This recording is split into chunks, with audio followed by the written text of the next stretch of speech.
Okay, it's 6 o'clock, so let's begin this study session of Urbana School District Sorry. 116. Order, please. Roll call, please. Member Cheryl, Member Hickson, Here. Member Marabou, Here. Member Jones, Here. Member Langendorf here, Vice President Baxley, Here. President Pulowski. Here, we have a quorum. Are there any additions, corrections, or modifications to tonight's agenda? There is no call for an executive session after tonight's meeting, so the chair would now entertain a motion to approve tonight's agenda as published. So moved. Second. All in favor say aye. Aye. Any opposed? Let's now move on to accommodations and recognitions. First up is Habitat for Humanity. First up is Habitat for Humanity, Mark and Laura.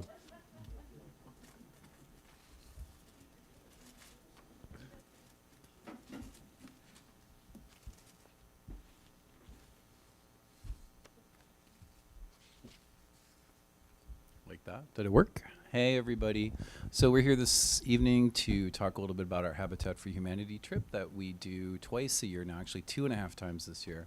And we're doing this so that you can get a sense of some of the things that are happening at the high school and really all of the hard work that the students behind us, and there's several other, probably dozens of students who can't be here tonight. And all of the service learning that they're doing, both in our community and also in the Mississippi Delta. This is our 14th year. 14th year doing this. And at this point, the town that we go to in rural Mississippi called Tutwiler, Mississippi, has so many habitat homes that they're now having to find new spaces to build houses, which is wonderful because when we started there, they definitely had a lot of homes that needed it. As I'm sure you know, and the kids will talk about in a second, Mississippi is the poorest state in the union and a place that has a historically very, very deep problems with not only economic issues, but obviously white supremacy and a lot of other pretty terrible things. So we're really proud of the kids and all the work that they've done. I also want to mention, as they I'm sure will as well, that we do a lot of work in Champaign County with Kim Gollings and the crew at the Champaign County Habitat for Humanity. In fact, we'll be in Rantoul on Saturday doing another build. So this is something that we try to do in our community here, but also bring the students down to Mississippi to do the history and kind of understand the impact down there. So at this point, we should bring the students. Okay, so here are the students.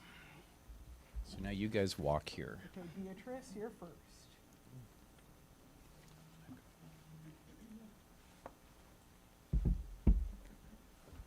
Hi, my name is Beatrice. I'm a senior, and over the course of my 4 years at Urbana High School, I've been taught a lot. How to derive a function, how to take an AP test, and how to write an essay. However, I never really learned how to do anything with my hands. This changed after I joined Habitat for Humanity, where I learned how to mud a room, how to varnish cabinets, and how to put trusses onto a house, and how my skills can actually make an impact in a community. Learning these skills has helped me grow my confidence inside and outside of school, and I'm very thankful for my how I got to go on the trip. Next up is Maggie.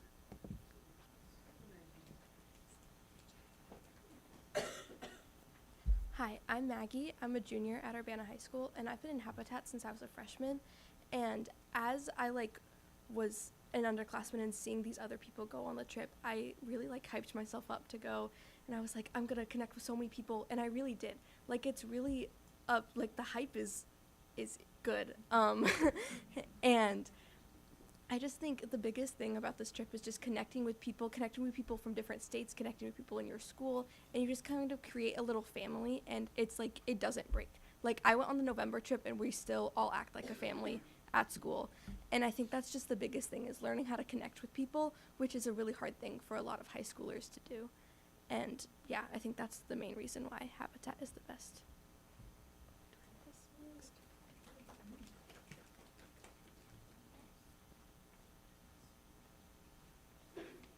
Hi, my name is Lavi, and I've been on 3 Habitat for Humanity trips. This? Okay. I gained a different experience on each trip. In November of 2024, I got to experience something from Habitat from Habitat that I don't get in other places in Urbana. And that was a chance to genuinely create connections because we were unplugged from our phones. In February of 26, I learned about myself more as we were helping out communities. I realized that my future shouldn't be about myself, but rather how I can impact those in need. And in March, I learned something that school didn't teach me, and it was more history. We visited Helena, Arkansas, and saw the Elaine Massacre Memorial, and we chanted Fannie Lou Hamer's "Nobody's free until everybody's free," and it just showed me that everything I learned won't come from school. So I'm incredibly grateful for Habitat and all the experiences I've gained. Next up is Kate.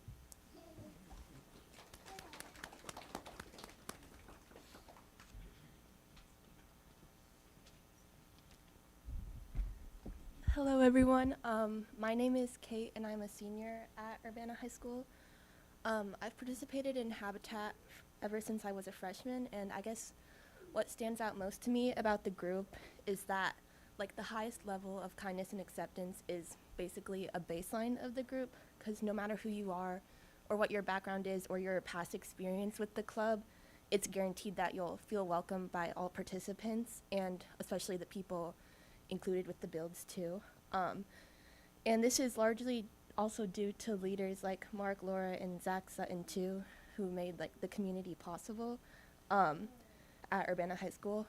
It gives students an opportunity to discover who they really want to be outside of school, and allows us to explore ways in which we can make the world a better place besides just through our education at Urbana. And through the Mississippi trips that I went on in February of 2025 and 2026, I was able to learn a lot about myself and what I want to do in the future as well.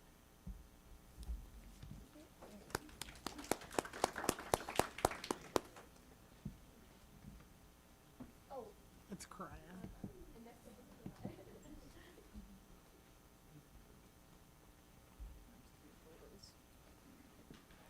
Hello, my name is Karai Peryear. I'm also a junior in high school, and I've been in the club of Habitat for Humanity since I was a freshman as well.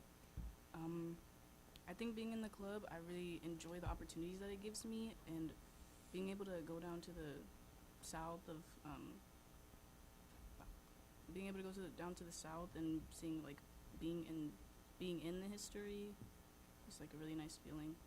And I really love these trips and the opportunities that it gives me, and being able to be within the civil rights history. That'll be it.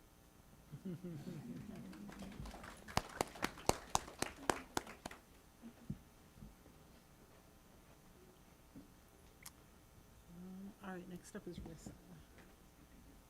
Hi, my name is Rissa Olson. I'm a senior, and unlike the other people, I joined Habitat only this year. I heard about the trip last year and knew that I wanted to go, so I had the privilege of going on the November trip. And while I've only been in Habitat a year, it's still been very impactful for my life. I was able to learn like how to use my hands to build things, and I got to work with a bunch of people that I never even met before. And so I was able to build relationships with others, as well as learn building skills that will carry on throughout the next couple of years, or next many years. Okay, the next person is Cecilia.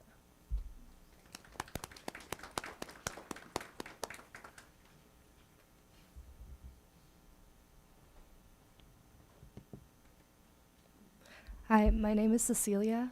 I went on the Habitat trip this past February, and I think the most important thing I learned during my time there in Mississippi was the power of community to make change. Before I went, I think I thought that you can only like make change through like individual like struggle, but when I went there, like not only was the work that I was performing like you couldn't do it on your own, but we learned so much about the civil rights movement and like how important community was in that. And we saw like all the communities down in Mississippi and just like how important it was to rely on each other. And that was really inspiring. Next up is Maya.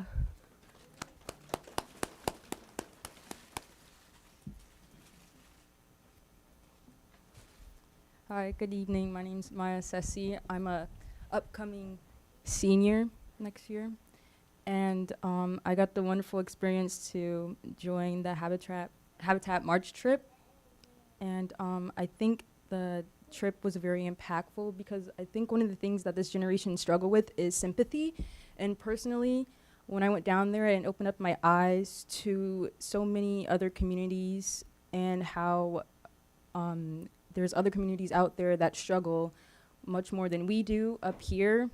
And I think that was really impactful because it opened up my perspective and it made me a lot more considerable to other people and more considerable to change. And I think that's really important for this generation to move on because we need change and sympathy for others. The next is Sam.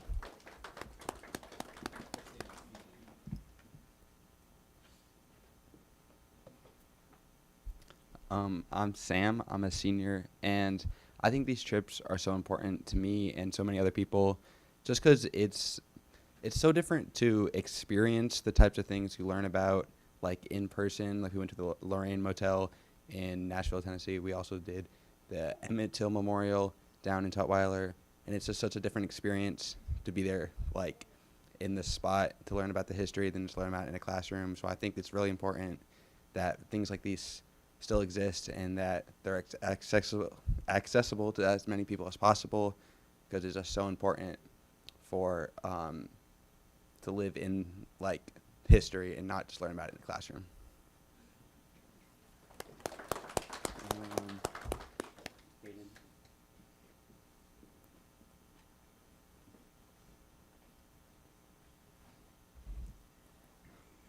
Hello, my name is Kaden Lawani. I'm a junior at Urbana High School.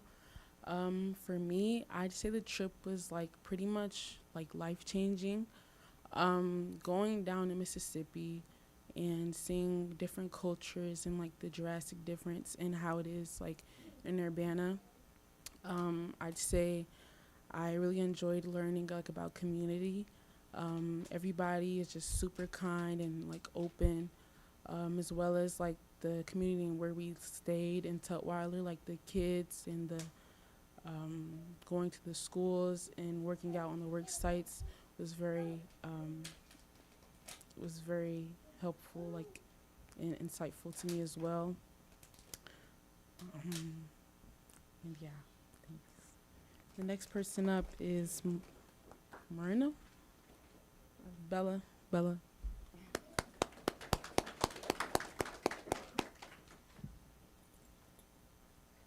Hi, I'm Bella. I'm a graduating senior this year, and I got to go on the November and February trip this year. And when I went down there, it really opened my eyes to how important community and the people around you are. Up Before I went on the trip, I really felt like I didn't have anyone to talk to. But after I went on this trip, I've just made so many more connections and really opened my eyes to like just how nice people could be and how trustworthy they could be. And even on the work site, working with people I've never like talked to before, it was really nice. And even when we went to the museums, like the Emmett Till Interpretive Center and the National Civil Rights Museum, it really opened my eyes to so many more things that happened in the world and how recent it was to now, because it's really sad just to hear about the stuff that we learned about. And now I'm a history major, and I'm really glad that I am, so I can do more research and become a teacher one day and teach about the stuff that happened. Thank you.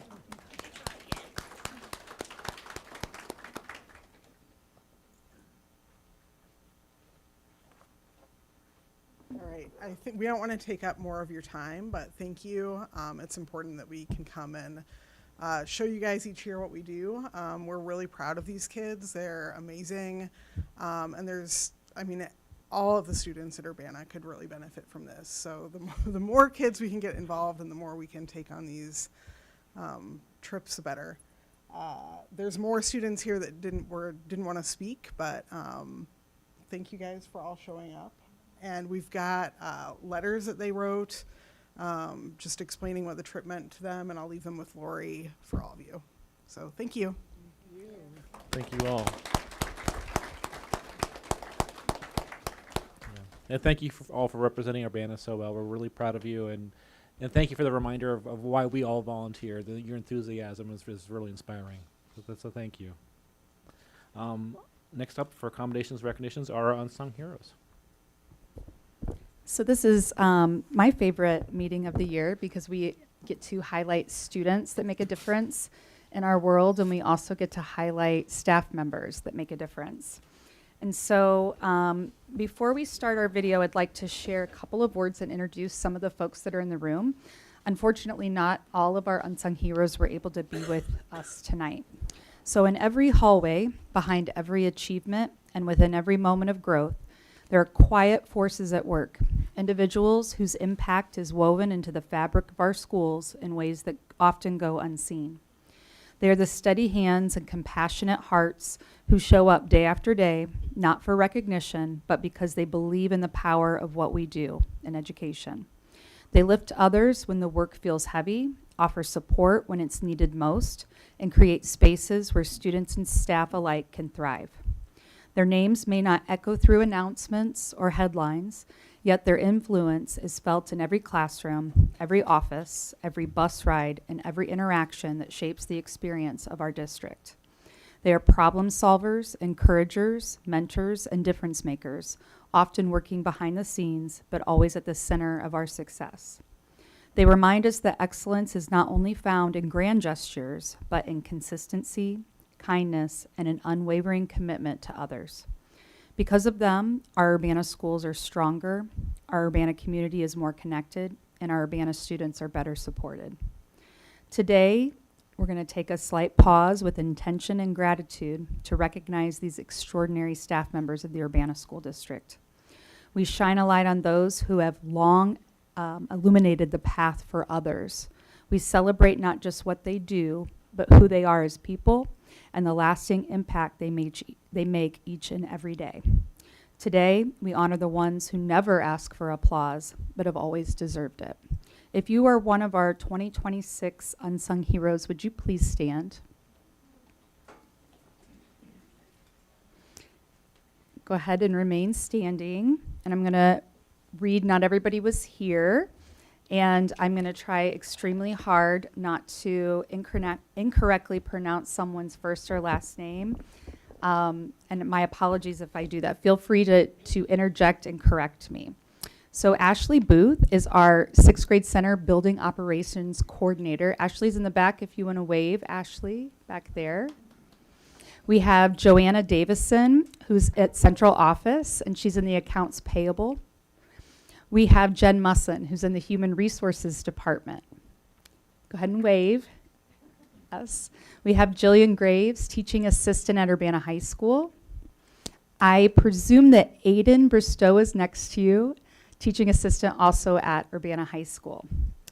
Ashley Berge, is it Berge? Yeah. Okay, I didn't know, I just wanted to make sure I said the last name right. Teaching assistant at Leal Elementary. Nevaeh Essene, yes, so she's a teaching assistant at Thomas Paine and an excellent former student of mine as well. Will Garabrandt is in our business department at the Urbana School District in the back. Will, do you want to give a wave? And then we have a couple more friends in the back. Kenya Oriana. Kenya is our, I believe our our dual language family liaison at Yankee Ridge. And then I believe finally, just to make sure I'm not forgetting anybody else, is Yamalith Maria Basiri.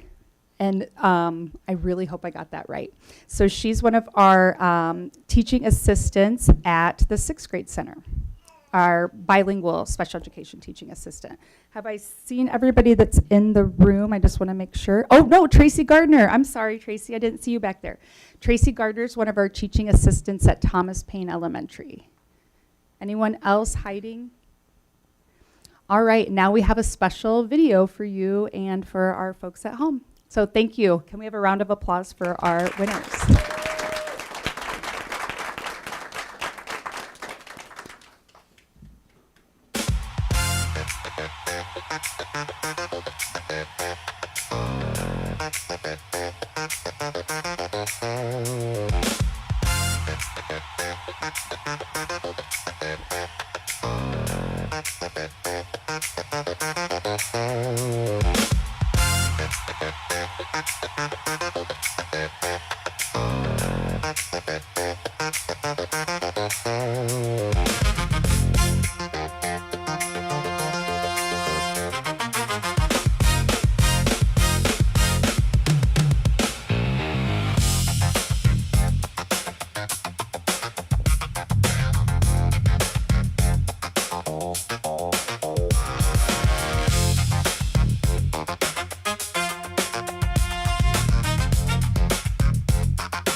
And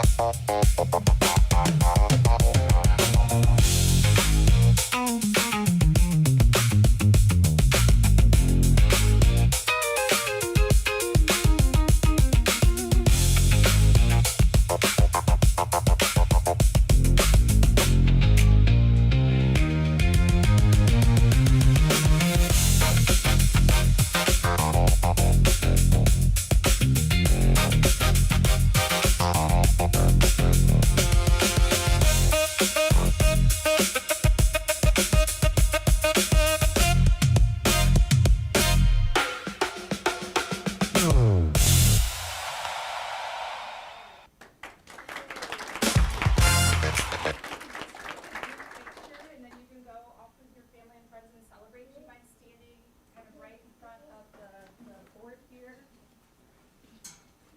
Kind of standing here and facing this way would be great. Thank you so much.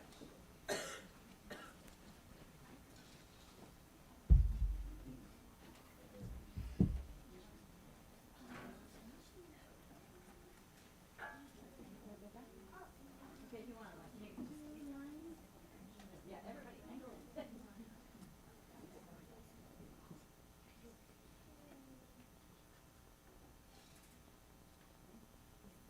we have another round of applause?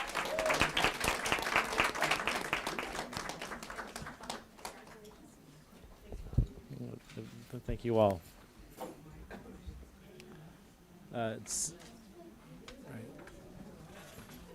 It's now time for citizen statements. If anybody here wishes to make a statement before the board, there are little yellow sheets in the back of the room that can be filled out and handed to our recording secretary, Lori Johnson. Have you received any this evening? Calling once.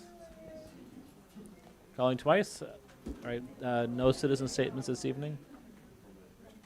It's now time for our, oh, she's so cute. Student ambassador report.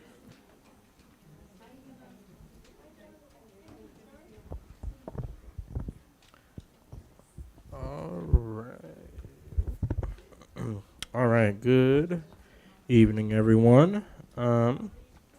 This is our ambassador report for May 5th. Some things are happening at UHS. The student reflection survey is now live. Similar to some of the previous surveys that we sent out, but this is kind of to get a reflection from the students' perspective of how things are now going, since some things have been changed and added. We want to get their input to see if things have gotten better. And we also opened it up to also get some more things that we could advocate for next year. So we're going to roll some of the things that we get from this form over to next year to kind of give us a head start. Responses for those will close May 15th at 8 p.m. And then the student council elections, they are electing class officers as well. So there's president, vice president, press secretary, and secretary, I believe, are the 4 or 5 that I just named. And then if anybody else would like to join student council as well, they are also free to join student council. And those forms are due no later than May 5th, which is today, by the end of 8th hour. Jazz Cafe is on May 8th at 7 p.m. That will be featuring the the Ray Street combo, UHS Jazz Lab, UMA's Jazz Band, and UHS Jazz Band. So come out on Friday to the cafe at 7, and there will be light refreshments there as well. So come out and see the jazz bands. Tennis has an informational meeting on May 14th at 3:45 p.m. I am unaware where this is at. I know that it's inside of the building. I'm just not sure which room it's in. ISU there's an ISU concert band festival that Wind Symphony Symphonic Band went to. That was in Bloomington at ISU, and that happened on April 24th. And that was a really good day. Both bands had a really great time. Both did really good. And then we all went out to have lunch after. Jazz in Chicago also happened April 25th, and that was at Whitney M. Young High School in Chicago. Um, just a little bit west of downtown. And that went well as well. Got lots of different judges' tapes and judges' comments, and overall we did really well. And then the Monticello Market happened Sunday, May 3rd, at Monticello High School, and that featured Monticello High School Jazz Band and UHS Jazz Band, and I heard that was a really great time as well. So, congratulations to all of the bands and everyone who went out to all the different competitions. AP testing is currently happening, so it started this week. It'll be going through the 15th, testing lots of different subjects, and so we're wishing the best of luck to all the students participating. And then Decision Day. Decision Day was May 1st. All seniors wore their apparel from the schools that they will be attending soon. So congratulations to all of the seniors who have made their decisions on which colleges they would like to go to. And we hope to see them be in their career choice or be in their choice of career later on down the line. And all seniors went to the Commons to celebrate their decisions. And so in some of these pictures, students, you can see that they're wearing their decision shirts and they all took pictures, and it was a great day. So congratulations to them again. Prom happened. So prom was Saturday, May 25th. It was at the Hotel Royer.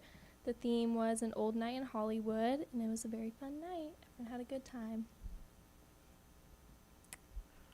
And then the Mayoral Recognition Program. So on April 29th, the Mayoral Recognition ceremony was held.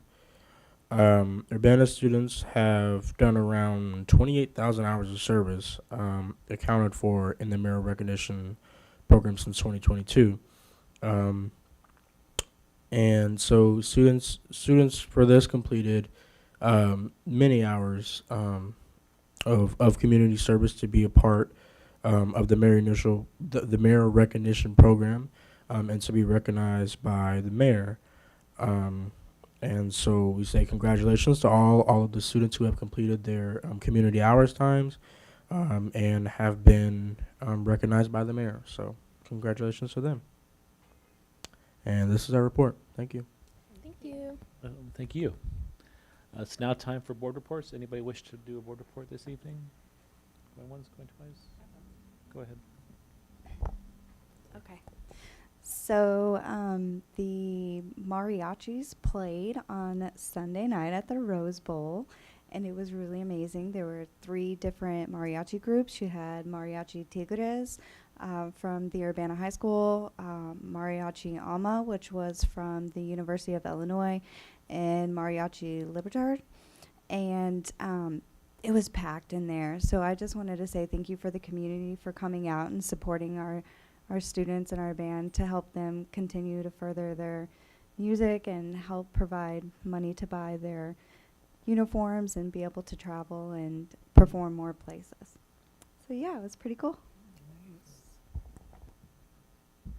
Yeah, this is the time of year when there are so many events and happenings, and I'm just hoping that schools will continue to put their events on the website, on the calendar, so that we can plan to be as many as we can.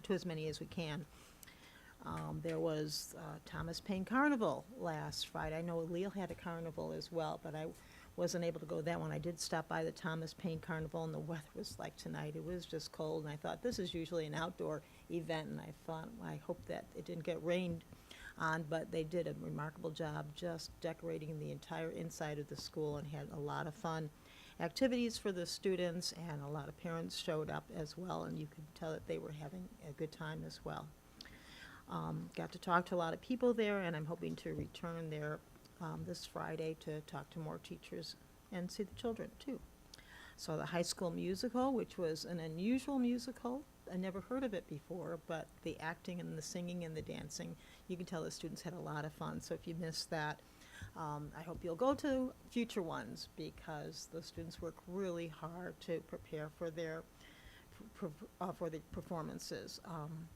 The male recognition was really good. I know that about half of the students didn't show up because of other commitments or whatever, but I hope this continues, because just like we saw tonight, how it impacts these students that came and spoke to us, students who work within their community, within their school, that it influences them and it helps them to grow, and it helps our community as well. So I hope that we can continue to support that program. And I'm looking forward to the Urbana Jazz Cafe on Friday night. Lindsay and I will be there selling tickets. Is that what we're doing? Yeah. Okay, we're selling tickets, so hope to see you there. But it's remarkable how the Commons is transformed. You really feel like you are not in a lunchroom anymore, and it's a beautiful evening. So I'm looking forward to that. And I also like to thank teachers and show them our appreciation that they work in Urbana and they help to our children to grow. So thank you, teachers. Thank you. Any other board reports this evening? Any administrative reports? There's nothing listed, but giving you an option. We do have a set of study topics this evening, starting with our Farm to School end of year presentation. Jenny Flowers will present.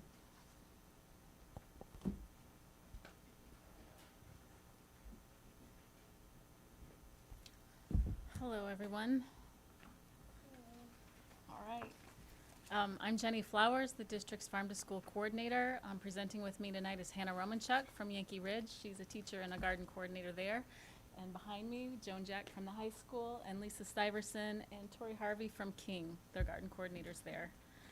I want to thank you for letting Farm to School exist here in this space and for allowing us to weave our way in and around the regularly scheduled programming. I'm going to start off. Before I go past this first slide, I want to mention that the lettuce in this picture was grown by Kathy Turner at Early Childhood, and she grew that lettuce in a milk jug, and I just thought it made a nice background picture. Here we are again at the Early Childhood. That's Mitzi Maldonado Castillo, comes from Tiger Academy over to Early Childhood, and she does planting and things with those kids. They're planting peas. I helped that day. It was mostly putting on gloves. Really took a long time. But a couple weeks later, we went out and we put those plants, those peas, in raised beds. These pictures were given to me by Tori and Lisa. They grew some really beautiful vegetables last year, and I'm just going to leave that up on the screen while I talk about some other accomplishments that happened at schools this year. This year, facilities, thank you so much. They were able to repair the greenhouse there so we could use it.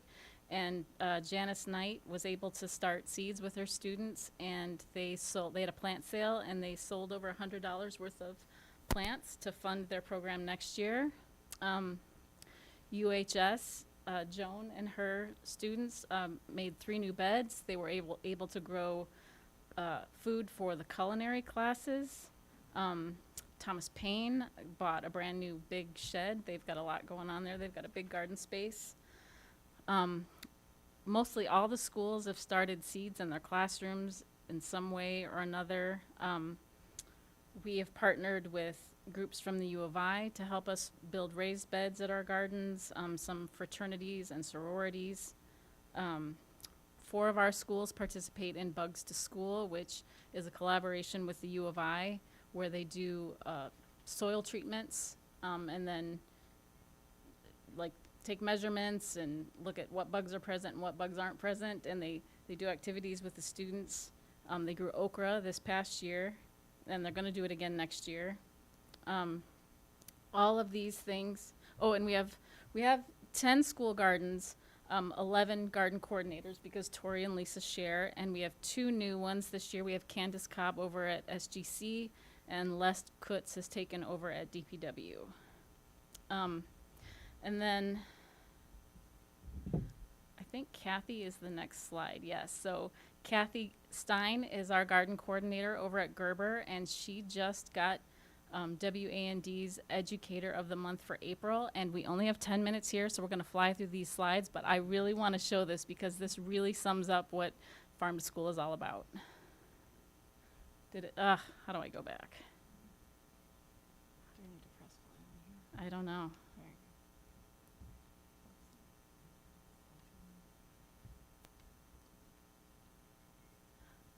How do I make it play? Oh, but I put a video in there. I embedded a video. Nope, not gonna play. That's okay. If you should do it. You should go to YouTube and look up WAND Educator of the Month for April. And there's a really great 1 minute shout out to Kathy Stein where she really ties up. She teaches. Oh, you got it?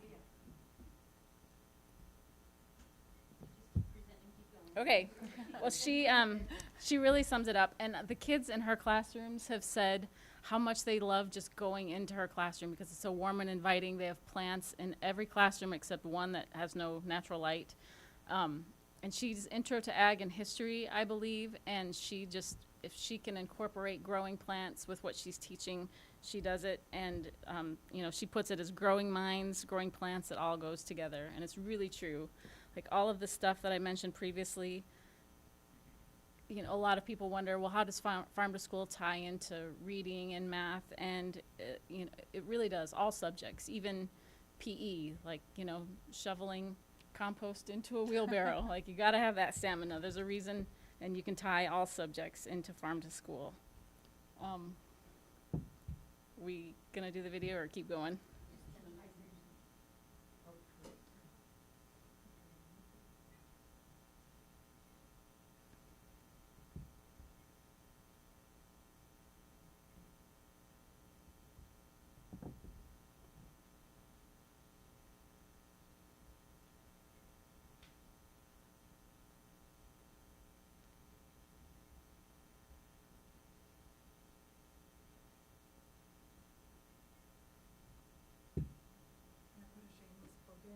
Yeah. That there's the plant sale for all of the students who started all of our seeds on the 3rd week of May. Oh. You can say that in the microphone. Yeah. Plant sale at the high school? The 3rd week of May. 3rd week of May. Great. Should I keep going? Or are we close? Okay. I don't know what's going on. Okay. I went too far one. Okay. So this farm to school program doesn't necessarily have data to prove that farm to school is awesome, but in Texas they did a study that does prove it. So I listed that here. I was put in touch with this man, Randy Seagraves. He's an extension program specialist. He worked with Texas A&M with 1,600 third graders, a study over 5 years. And I'm not going to read this whole slide to you, but attendance was up. Attention spans were better. Kids made better food choices. There's a lot of benefits that were proven by this study. And I listed the web address up there at the top. And if you're interested, you can go read those studies. It's a lot of acronyms, but the information is there. And then, there we go. I, this past year, was invited to attend the Farm to School Leadership Academy, which is a 9-month program put on by the National Farm to School Network in partnership with Shelburne Farms. We just wrapped it up in Cleveland. And interestingly enough, the Shelburne Farms facilitator, his name is Ryan Mora. He is also the Director of Client Experience for Illustrative Mathematics. And so we talked about a lot of things at this academy, and one of the things I was interested in was how to tie core subjects to farm to school. And he said, he gave me the word, was contextualized experiences. And really that's what School Gardens can do.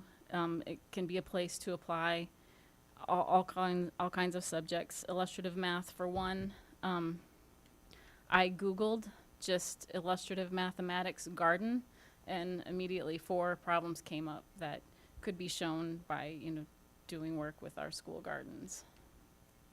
And then I'm clicking the forward button. It's not going forward. There we go. And now Hannah. Good evening. Thank you. I want to say a big thank you to the board and especially to Grounds. Thank you so much for your patience and helping us to be successful with the school garden. All right, here we go. I'll try the clicker now. Okay. So I'm the garden coordinator at Yankee Ridge Elementary School. And I want to highlight a couple ways that Farm to School has enriched the learning for our students. Ooh, this clicker, he is tricky. Let's try. Here we go. Oh, back we go. Okay, well, Here, use this we'll one. try again. Nope. No, it does not work. Back. Yes, perfect. Thank you so much. So, Farm to School has helped us to purchase 4 tower gardens. These can be checked out by teachers. Next slide. Okay. Thank you for your patience.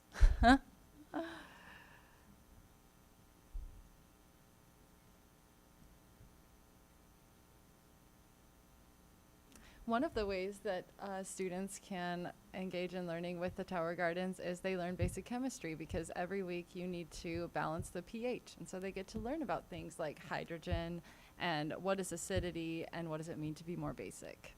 Next slide.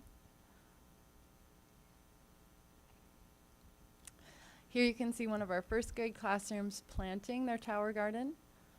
You can go to the next slide. And they produce really well all year round, which is wonderful because a lot of the school year we can't be doing very much outside. Okay, can you go to the next one? You can see here a couple different salad parties that happened this last year. And students, after they enjoy the salad in the classroom, they can take some home to their families. Next slide. Farm to School funded the purchase of lumber and topsoil for our garden beds, and we collaborated for a couple of those with Jones classes to build them with the high school students, which was really enjoyable. We also have, you can go to the next slide.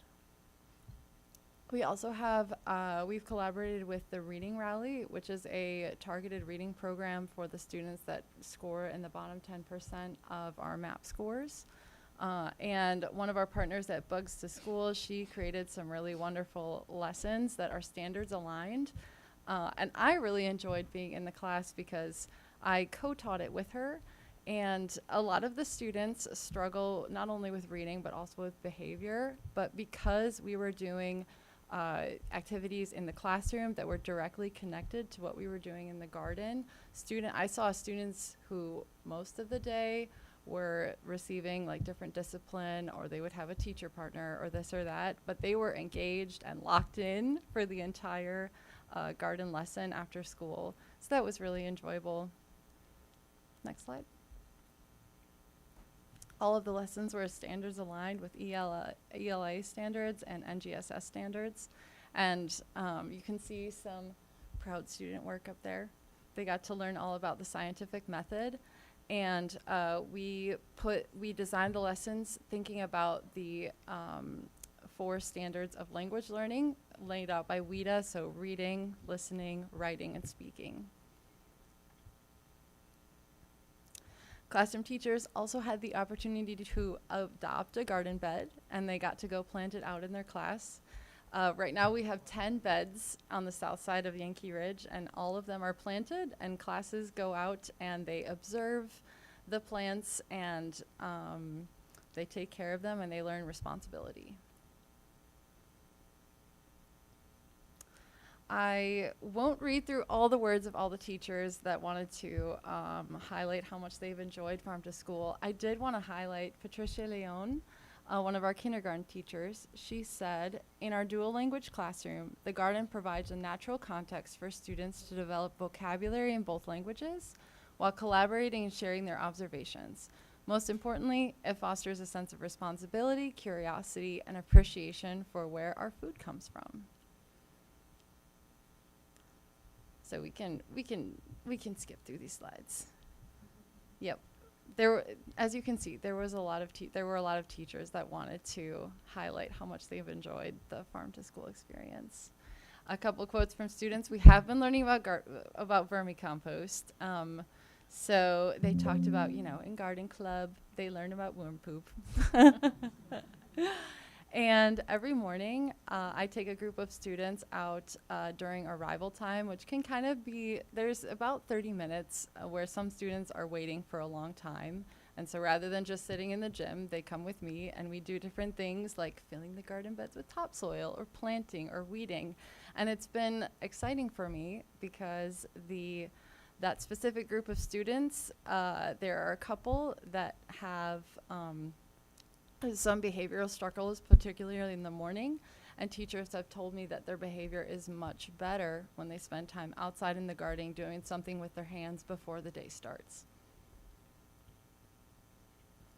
Before we go on to this next slide, Hannah didn't mention it, but we are also in our third round of Fridays on the Farm, which is a partnership between Yankee Ridge and Sologradia Farm, where on Fridays after school, about 26 kids walk to Sologradia and participate in learning about gardening and food there with Fiona Monroe and some other of their staff. And then their parents pick them up there, and that's been really successful. This is our second spring. We had a fall group, and we started it last spring. So I put the slide in there just so you can kind of see where we are. This data is the most recent data, and it's from 2022-23. It's from the Farm to School Census, where they take schools that participate in NSLP, and if they have a Farm to School program, that's how they determine this data. You can see 52.8%. That's where we fall, and we're growing immensely, which means competition is tough for grants. Up right now through June 30th, USDA Patrick Leahy Farm to School grant is what is funding us, funding my position in our programming, and a community services grant through the city of Urbana funds our garden coordinator stipends and garden supply budgets. Both of those grants expired June 30th. We applied this year for a farm to school grant, a USDA Patrick Leahy Farm to School grant. We did not get it. 652 applicants, 52 awardees, so it was pretty slim. We can't feel too bad about it. They have always funded the National Farm to School Network. They did not fund them this year either. So we've applied for some other grants. We potentially have one more that we could be awarded. We haven't heard yet that would fund the Farm to School coordinator position. And I've applied for one in partnership with the University of Illinois to potentially fund our garden coordinators for the next school year. So we are hopeful, but if we don't get those, Farm to School may end June 30th. And I hate to leave it on that bad note. And this is just another graph that shows National School Lunch programming schools that have school gardens. And you can see we're right in the middle. We're surrounded by about the same as what our state has. Any questions? Board members, any questions? Anything you guys think I should have said? Is the video ready?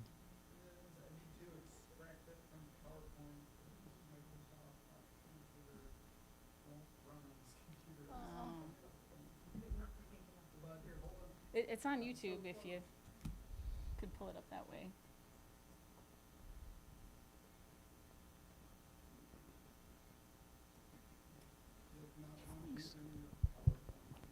Okay, YouTube, WAND, Educator of the Month for April. It's worth it. It's a really nice video.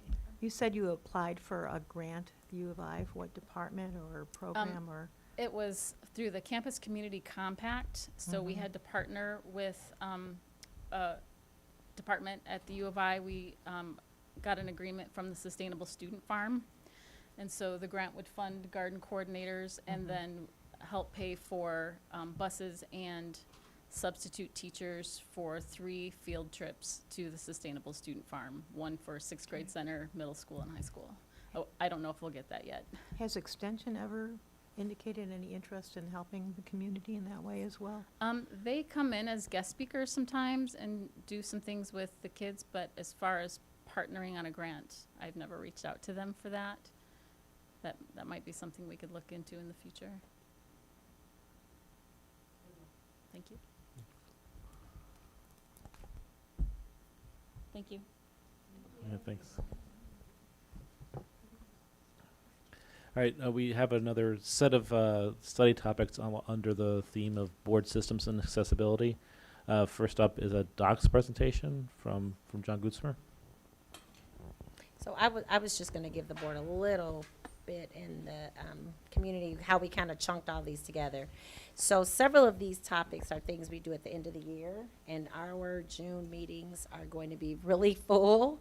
And so I kind of moved up a couple of our discussions, like the board meeting calendar and talking about future topics and agenda items for the for next year to now. However, that doesn't mean that, you know, if board members want to continue to talk about topics in the future, we can. We always do that again in August. So we've kind of clumped a lot of these and called them board systems and accessibility. So we can talk about them now, and we can talk about them again later. But we thought this would be a good way to take a couple, several different presentations and put them together and take them off of our June meetings when we will be having all of our school improvement plan meetings at the end of the year. So just explaining a little bit of why we chunk some of these things together. No, thank you for organizing it that way. Anything to take the pressure off the June meetings is great. Yes. Yep. And so some of these are kind of some disparate things, but again, yep. If you recall, all the way back in January, Catherine and I came to talk to you about our requirements for accessibility, WCAG 2.1 coming up in April of next year, and a little bit further now. And then also what that meant for us for internal, the way we present documents, what we have to do for our website. We are almost complete with the initial migration of our website. We have a meeting, a follow-up meeting tomorrow where we get to look at it on the customer side the first time. So we're excited about that, and that should be coming sometime this summer. On the other side, I think we also mentioned at that meeting that we had a lot of documents that were required to present that still do not comply with the WCAG 2.1 rules and regulations, and that we are still obligated to get up to that standard. So these include a lot of everybody at this table's financial documents, HR documents, bids and bid specs, things that we're required to post but are very difficult to get into that formatting. So Catherine did a lot of legwork and has been looking at several different products that have the potential to go ahead and kind of implement that accessibility piece for us without having to manually go and touch every document and painstakingly kind of update them to what they need to be. We have had an intern working for the past 3 months manually doing documents, and it is an incredibly laborious process. And it's just the very tiniest tip of the iceberg that he's been able to get to over these past 3 months. So benefits of Doc Access is it kind of does all of the work for you, and I'll show you a quick video here in a second. It improves the usability and transparency. There's some features in there I think will be in the video that kind of blew my mind from a software practice. And then it also reduce our liability once we start getting those Office of Civil Rights scans coming through. So I'm not going to talk about it a little bit more, but I am going to pull up this video.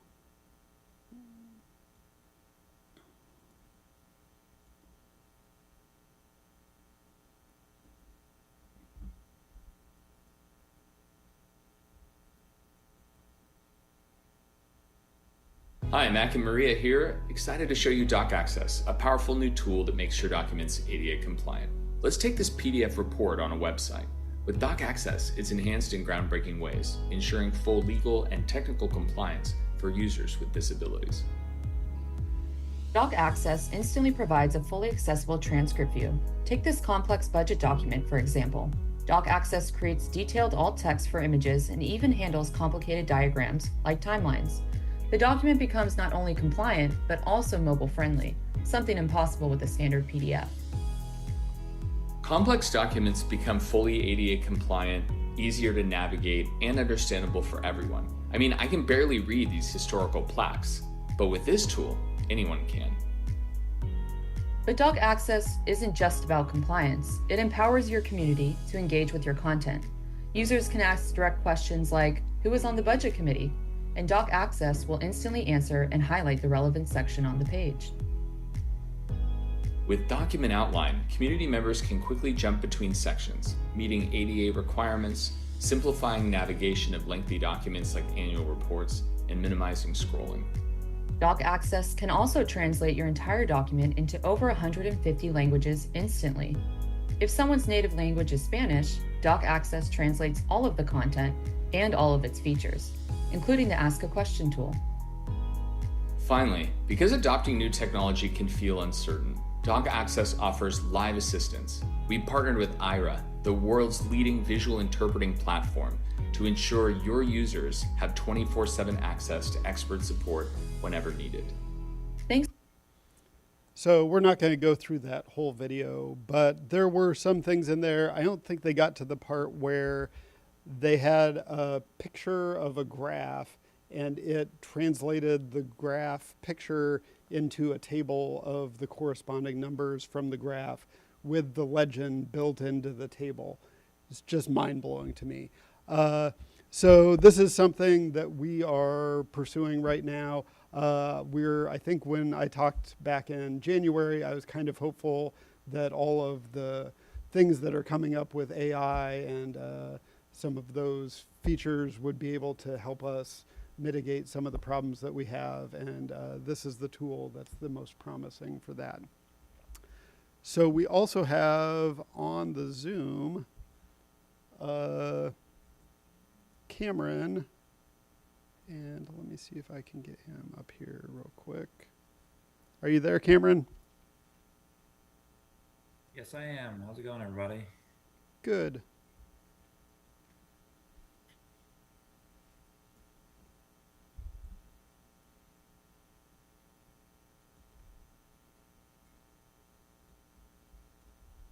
Let me know when you guys are ready to roll. Yep, I think you're on. Okay, perfect. So my name's Cameron. I work with our Illinois school districts here, and I've had the pleasure with working with Lori here for a little while. And what we do is pretty much all board management. So the building, the sharing, the publishing of board documents. Many of whom there might be familiar with Board Docs. It is a software that Diligent purchased about 11 years ago, close to that now. There still are some people on Board Docs nowadays, but we have moved most of our clients over to our new Diligent community software that I've been talking with Lori about. We developed Diligent Community in about 2020, so it's been around a good while now. Basically took what everybody loved about Board Docs and gave it a bit of a facelift because it needed to be done. Improved the performance, improved just all aspects, especially on the public side as well. So I'm going to walk through that today.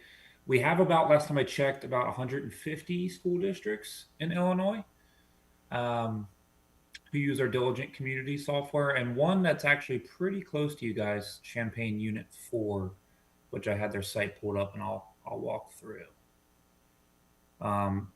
But I'll give you guys a rundown and leave some time for questions here at the end. Let me share my screen.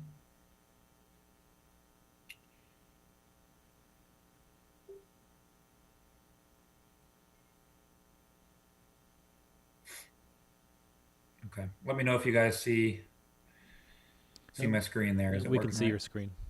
Okay, perfect. So there's two parts to the Diligent Community platform to help with boards. So this is the public side.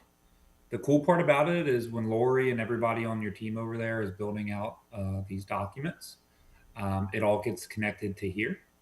So your public can search board documents very easily, not only just the regular board, but committees. And your older documents can be uploaded here as well and be searched. So as you see here, it's just a hyperlink to wherever you guys want to link it on your public site. The search is here, the calendar is here. You can see recent meetings here on the right.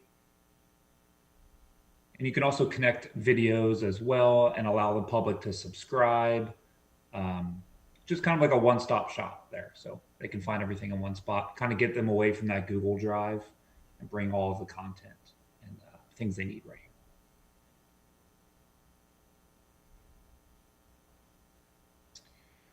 So that is the public side. I do want to jump over to the back end where the staff will be compiling all of those documents and then also sharing with you guys as well and sharing with the public.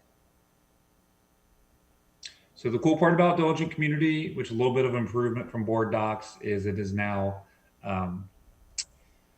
cell phone friendly. Any tablet you guys are using for the board, you can use that as well. It does have single sign-on to link into your guys' login security as well. So when you log in, you can see permissions by meeting group. So if there's different folks who may be working on certain committees, you'll be able to see which committee you have access to. And then your templates and everything will be stored in here. So the team over there can easily create a new meeting, pick the time and date, pick which template they want to use it for, and then go ahead and start adding some new items and working on that and getting it ready to share out. One of the best parts about Diligent Community is our item approval workflow. This helps a lot of folks because usually nowadays people are submitting items a lot through email or they're doing a Google Doc or SharePoint. And just approving of items, we're humans, things get lost, formatting issues come up. Cool part about this is all these items can be submitted through our system and go through a correct workflow. So everybody can get their eyes on it who needs to, and also gives them the ability to edit it, even reject it if they want to, and then approve it and move it on through the workflow. So it's all tracked. You can see a history. You can go back and see when this item was added to a certain agenda, all there for Lori and the team to find.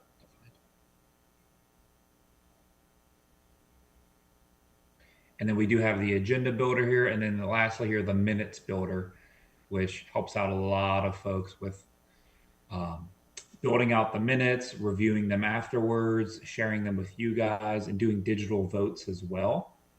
I work with some boards who are comfortable with it. Some people are not, but if you are comfortable with it, you can cast your own vote in our minutes tool. So as they're going through these motions, if you wanted to send it out, or Lori, whoever's taking the minutes, can send it out to you guys and you can review the motion and cast your own vote.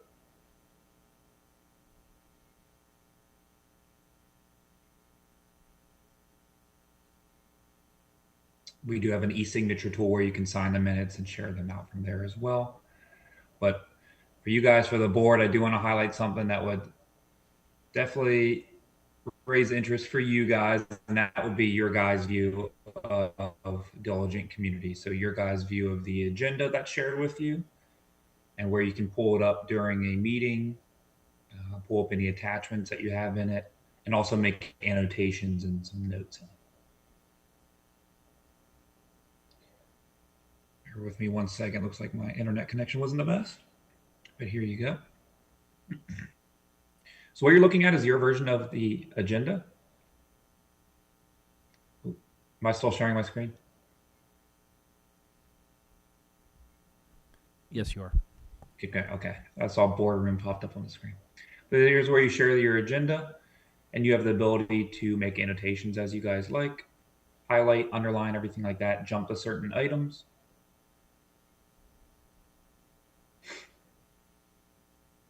And you can also leave notes on your agenda as well, wherever you guys like.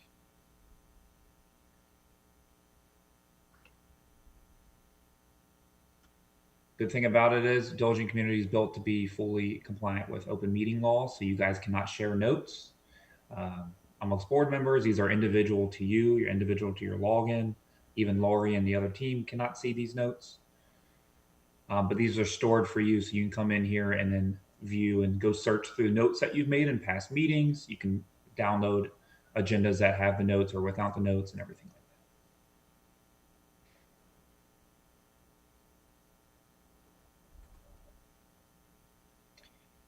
And then one last piece is the whole site is keyword searchable, so it saves a lot of time for you as board members, but also the staff in building these documents.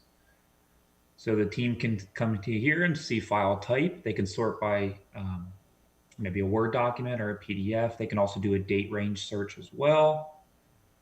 And then view any of these documents that are pertain to agendas, minutes, agenda items. It's all stored here, going as far back as you need. There's no limit to storage.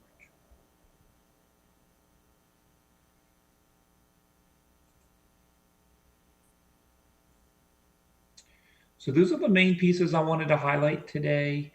I did want to save some time for some questions. If anybody has some familiarity with board docs, I can kind of explain that. And also just any questions about the features that I went through. Board members, any questions? On the public side, what languages would it be translated into? For the public side, so we have a language translator for videos if you guys use our video tool, and that way it would just be up to whatever like plugin that folks use.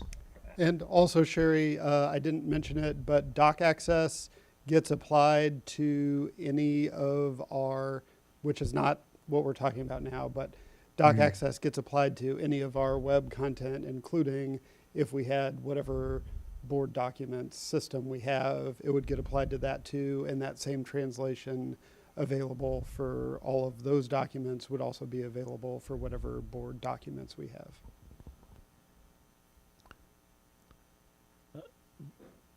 Would there be a way to import our historical documents into Diligent, or is that something that's just not typically done? Yeah, definitely. So here in the document library, you do receive a public and an internal document library. So the public one is connected to the public portal I showed you in the beginning. And this is just an example I have on my demo site, but usually people go as far back as they want by year, and you can drop those in.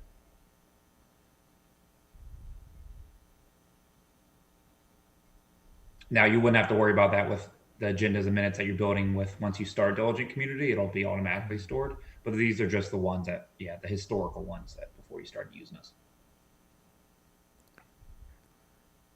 I mean, would we need to have different computers in front of us during meetings? I mean, is that how this would work if we're like doing things like registering our votes as the meeting goes on, or is this something that we just kind of use beforehand through our web interface?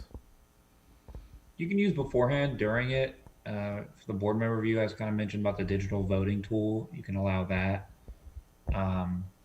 If you chose to do the digital voting, you could probably get it on the same computers that you already use. Well, we're sharing one like dumb Yeah, terminal we with, would need with, to a, think with one about that a Chromebook, little and bit.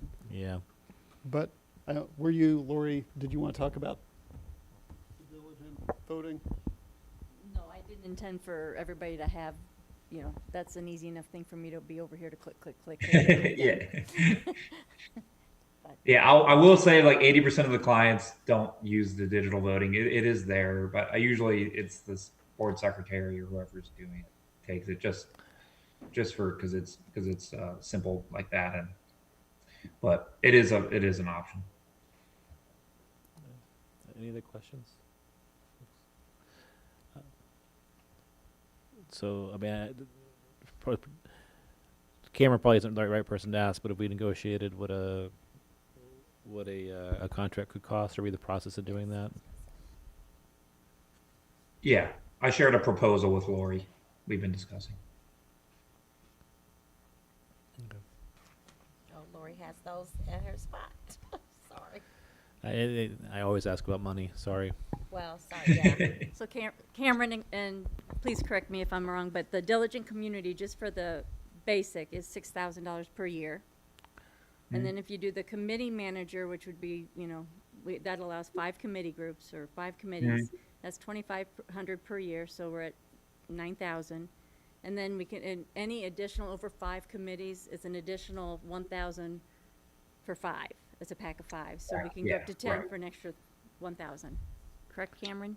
That's correct. All right. Yep. So basically $10,000 for the year. So let's say we go with Diligent and a future board, you know, 3-4 years down the road decides that they want to go in another direction. Is there a way to export the documents out into a new system? Yeah, definitely. Yeah, it happens. People have left us. People leave other products and come to us. Yeah, you guys own all that data. We just give it back to you as in PDFs and folders. All right, thank you. Anyone else? All right, thank you, Cameron, for your presentation tonight. No problem. If you guys have any follow-up questions, just send them to Lori and send them over to me. I can help answer them. But thank you guys. I appreciate it. Thank you.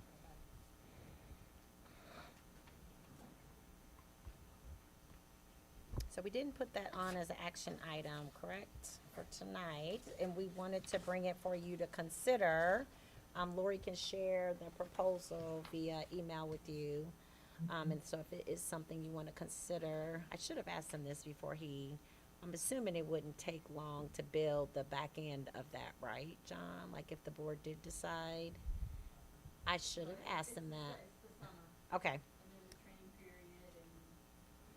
Okay. Yeah, I mean, I think this is an appropriate time to ask, because I would assume we would just do this in July and then come back in August, and it would be the new system. Yeah, I think that's what we're thinking. If the board wanted to, it involves spending some money, so. Well, if it saves time, if it makes searching documents easier and all of that, then it might be worth the money. But One, I know we've discussed, like, we run into issues every now and then with the Google Drive, and when we talk about being more public facing, I do, you know, I know he showed us Champaign Unit 4, but I think up there are a lot of districts around us. I know Lori gave me a list. Champaign, Bloomington, Ball Chatham, Indian Prairie, which is a huge district in Naperville, Rockford, Kankakee, Aurora. So there's some really large districts, but our closest neighbors, I'd say, would be Champaign and Bloomington that also use this. So I went on and looked at some of their websites. You could do that too if you wanted, not websites, their board docs, and to see how much more user friendly they are, I think, in terms of our public being able to find information. I think is one of the benefits for moving to something like this. I think our Google Drive, they're Google Drive folders, so we get what we get from that because it is basically housing everything via Google Drive. So. But That was one of my questions too. Does this eliminate some need for some FOIAs if it's readily accessible on the website? That was one of my thoughts. My hope would be it's the searchability would be a much better access, I believe, for the public. That would be my hope, is FOIAs would be lessened. Was there data about that or any input from them about that, if other communities? Okay. No. okay, if we wanted to have this implemented by August, by when would we need to vote on a contract? I'd say by our June meeting, yeah. Not our next meeting, because we didn't put it on that agenda to do that. We could do that in May if we wanted to, but definitely Lori would need the most training, I think. John's going to talk about our new website here in a little bit. Are we maybe not talking about the website tonight? No. Later, we're talking about the website in June. And so it would make sense, because we are going to be moving toward a new website in the next few weeks, to kind of do all those things all at once. So let's say, why don't we come back with like a formal bid that we can discuss at our next meeting, and then we plan to vote on it on our first June meeting. Sounds good. Is that okay with everybody? That sounds good to me, if that's okay. All right. So, just so I understand, this would help us get all the stuff that we've been trying to make accessible that we already have. This would help us get it up on the website and accessible. That's So the main part. There's two different things we presented. So the first thing I presented was doc access. That is a smaller cost and doesn't need board approval, but I would really love any feedback that you guys have about the doc access piece. The other thing was Board Docs Diligent, which Lori and Cameron were presenting, that just holds your board documents. Okay, so one just does the old documents, and one is to help us get organized towards the future, so that we could get our new website. So we have our website is coming. We won't get it turned over to us until tomorrow, and then we'll present about it a little bit later. Website. Two is the doc access, meets our federal regulations for accessibility for all of our PDFs that we have to post, all of our HR, finance things we have to post. And then the third one is the one that just basically holds your board documents, kind of like the Google Drive folders you have right now where you get things. Yeah. So when you're on the website, you'll have the Board of Education. So whenever you click on the Board of Education, you're going to be entered into it's called Diligent Community. And that's where you have your minutes, your agendas, your documents from past and then future, and any kind of individualization we want to do with that. But that would be, basically Diligent is your board website page. And that would is be okay? Is accessible to the community.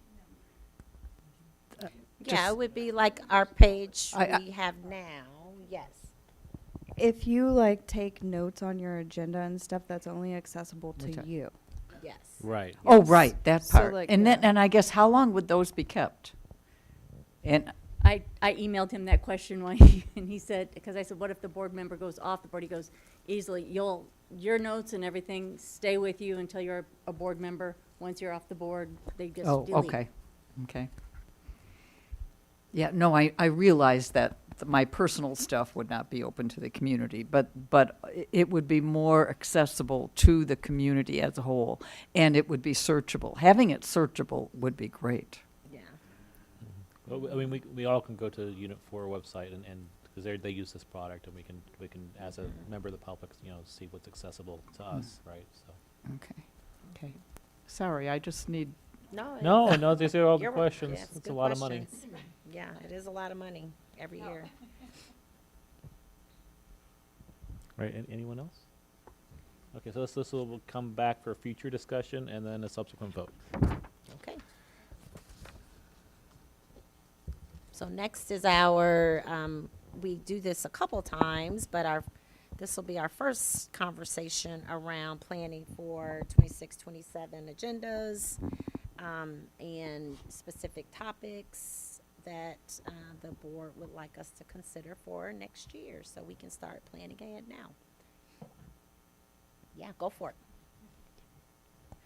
There are a couple things that I've been thinking about for a while and like to see some more information about. And number one is the kindergarten. We had talked about that a little bit, Jennifer. Mhm. I had heard about other communities that have a junior kindergarten for 5-year-olds. This is not for early childhood, but it's for those students who qualify and could be enrolled in kindergarten but might not have the prerequisite skills in order to begin formal learning. Mhm. So I know I would like to just be able to find out about what other communities are doing it, how they're getting their funding, and how it's impacting the rest of their grade levels. We know that some 5-year-olds are not academically ready, some are not emotionally or socially ready, and this will give them another opportunity to grow and to develop, to be part of a school community without having that, without having the pressure of being able to achieve certain things within a certain amount of time, and to take standardized testing that will impact them from year to year to year if they're not ready the first year. So I don't know if it's feasible. I don't know how other communities have adopted this program, but I would like to get some more information about it, and also see who the students are that are enrolling in kindergarten this year, and are they ready for kindergarten, and to determine how we can best service those students as well, whether or not we incorporate this or junior kindergarten or not. The other thing that people are asking are, how is the 6th grade center doing? And we know we have lots of goals as far as standardized testing, behavior, but as far as the community and developing programs for the middle school, is it reaching the goals that we had hoped it would? And also, how is the middle school impacted as well, now that the 6th grade isn't there, and they've had a year to kind of get adjusted. And they'll So maybe talk about some of that when they come and do their Good. end of the year school improvement Yeah, reports right. in June. But that's, so. yeah, but that's also data and Oh, yeah. regarding testing, and, you know, how are they collaborating? How are the different groups working together in order to address some of the problems that they had before, and what changes they've made at the middle school, since they have all this new space available. Sure. So those are the 3 things that I was concerned about. And I think we'll hit a lot of that this year and not have to wait till next year, but yes, those are good things.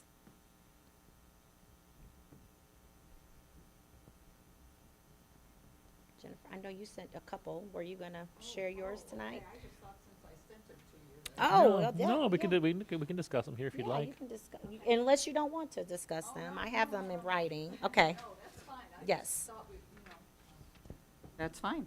Yeah, yeah, yeah. One of the things I thought that we should do was we have had, over the time that I've been on the board, official complaints from the public, where they say, I am making an official complaint about. And I'm wondering if we don't need to have a procedure or a process where all of those complaints are handled in a similar manner. And at least make the reporting to the board and back to the person who made the complaint done in a similar manner. You know, and so that's something that I think we should discuss. And the other one was, lately we've had so many young kids involved in violence in the community. And I've been concerned about that. And I know that we have said that having the SROs in the building will not increase the number of students becoming involved with the criminal justice system, and that's good. I really support that. But at what point do we say that an act was not just kids being kids, but actual violence? If it happened on the street, it would mean police involvement. Is there a way to be able to up the ante? I don't know exactly what I mean, how to say that, but so that students are made aware that they have crossed that line without them getting involved with the police as adults. These are children.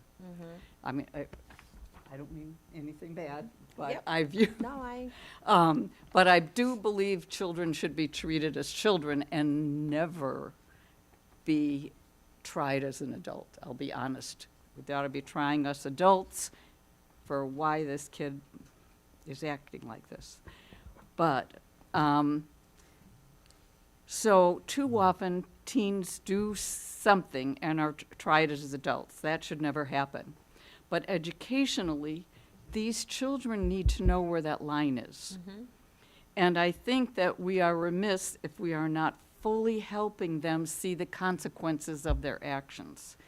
So how do we define a violent act, and what do we do about it? And I think that when everybody sees violent acts, you become sort of more immune to it.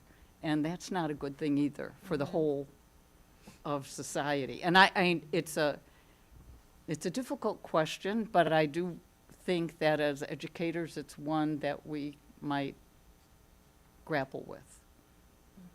And my other one was, as I read back about our goals.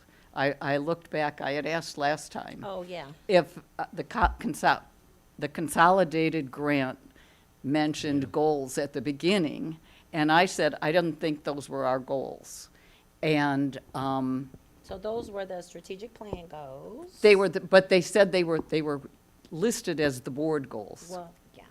And Yeah. so all I was going to ask was, should we align our goals more fully with the state goals, the ISBE goals, in order to make that grant more easier to write? Yeah, I think we're conflating the word goal with multiple things. In this context, like we're discussing right now, are like a checklist of items we want to do as board work over the next academic year.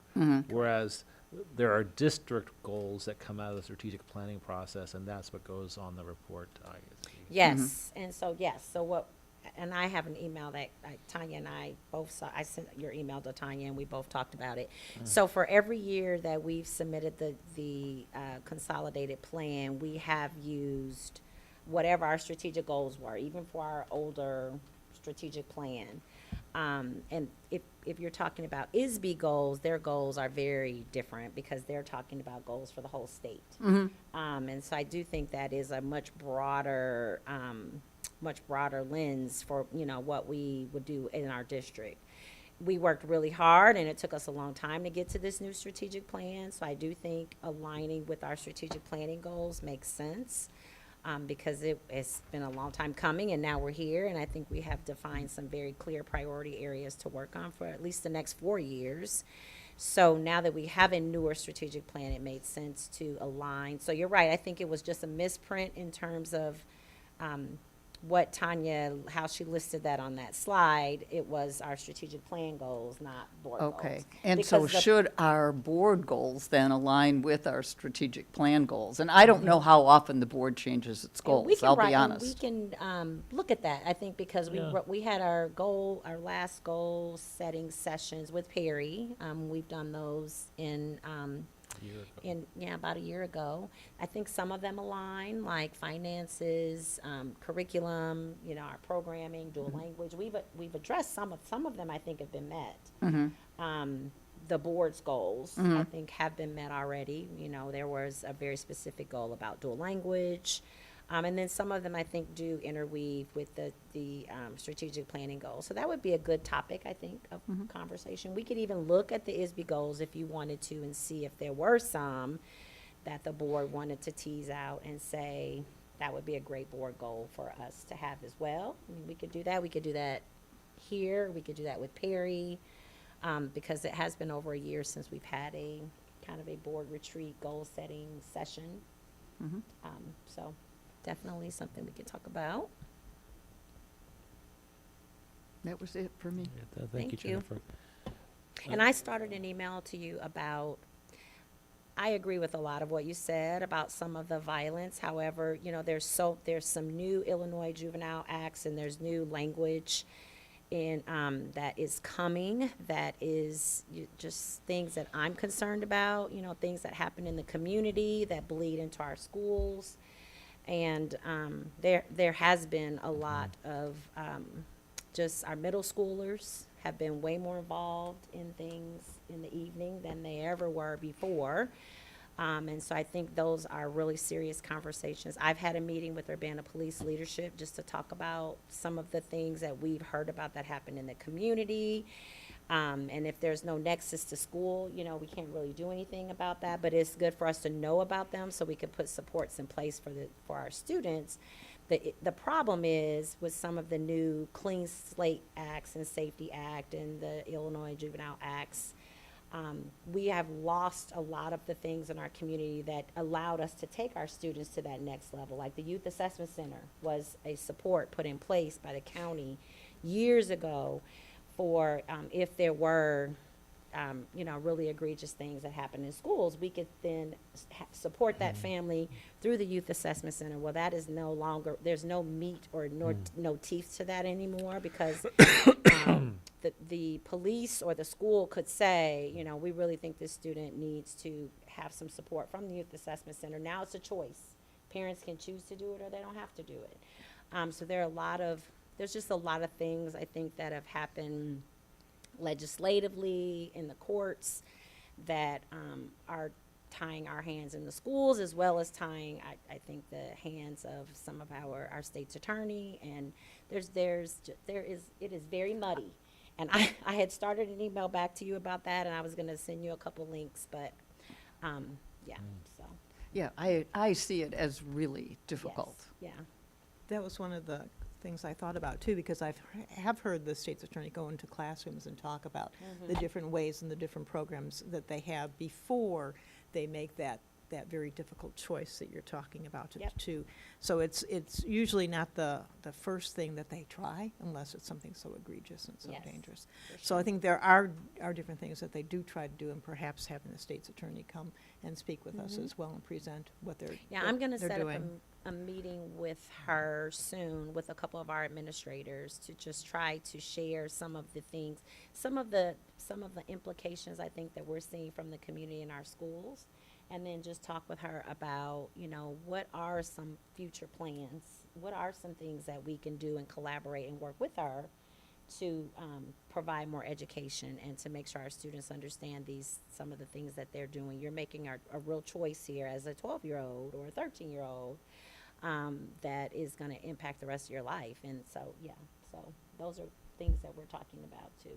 Yeah, and I even think for the high school kids too. Well, it's I mean, definitely 'cause for the they're high school still- kids. I guess my point is happening much younger and Oh, younger yeah. and younger. So that was, Right. but Mhm. yeah, definitely for the older students too. I mean, do they have opportunities too for families to learn about having guns in the home and the impact that it has and how to make sure that your children don't have access to that? Yeah, and- absolutely. And I do think I've seen basically that Mayor DeShawn he does have things that are in place that he's working on. So for Urbana, that's a really big thing because I haven't seen that in a while in this city. It's always, when it gets hot in the summer, it gets hot. Yep. And I'd like to see something like even midnight basketball. I mean, they used to do that in Champaign. That shouldn't cost a whole lot of money. You just need somewhere to do it.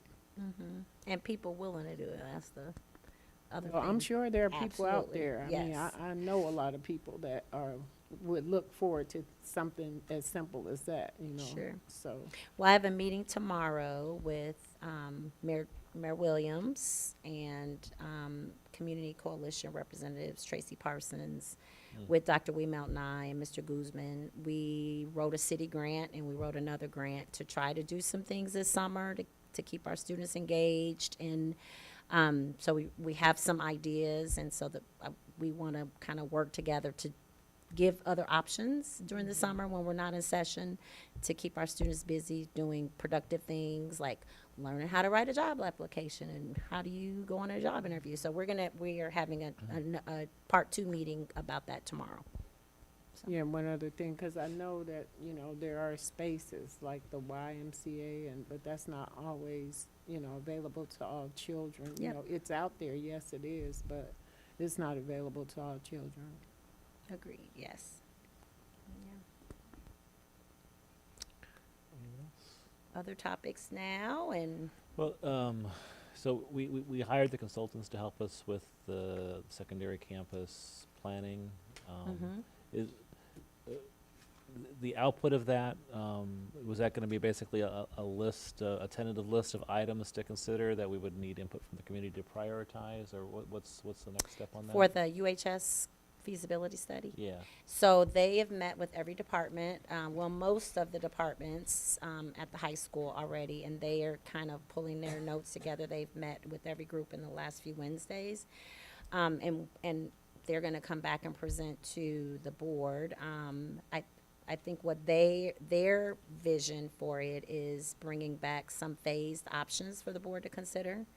What the biggest needs were regarding space, well, more so for you to give them direction on where to go next.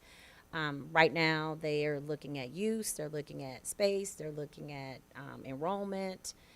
They met with the teachers and talked about really specific needs that are like different departments have different needs because they just don't have the space to be able to teach their curriculum appropriately. So prioritizing what those needs are and then kind of bringing back a phased option of here's some things that just need to be done and coming back and having a follow-up conversation with you guys about that. The reason I asked is I didn't know if we would need a community input, a committee to help us prioritize that list, but maybe we could do that at the board level. I'm not sure. Yeah, I think so. Randy's met with the administrators and some other people about not at the high school, but the high school as well, but other school. I think that is more of that master facility use plan. I think that is where we need to get some community input on that. And take that to the next level, but I mean, that's what I'm going back to is that plan that was developed well before I was on the board that we've largely completed except for central office. Yes, everything remodel. Except central office. From that, I think we're at the point where we could use like another 20-year plan or a set of priorities for the next 20 years. And, correct. And getting that done, I think should be a priority for the next. And that's more of the facility master use plan that is part of the strategic plan, the goal that you've been joining. Yeah. This was more of a feasibility study just to look at the high school specifically. So we've spent the last 12 to 15 years talking just about our elementary schools and touching the elementary schools in a really intentional way. And every single student in our district ends up at our high school, and our high school should be it should be the cornerstone. It should be what we strive to be the best that it can be. And right now, we are lacking in a lot of different areas. And so I think the feasibility study will show that. I think that we have amazing teachers. We have amazing things happening, but we are very much limited by the space that we have in our, 115-year-old building. Sure. So, I mean, we don't have enough electricity. Teachers don't have sitting and listening to the conversations, like basic things. Like, I only have 2 outlets in my room. And, I mean, like, can you imagine in your house trying to teach 25 kids and do all the things you need to do with 2 outlets? I mean, that is kind of what our high school folks deal with right now. And so I think when we compare, and we'll talk about this a little bit when we bring back the CTE team, at our next session, but when we compare what just the districts around us, and I'm not just talking about Champaign because they have all the EAV and the money, but I mean smaller districts like St. Joe and Monticello and Rantoul High School.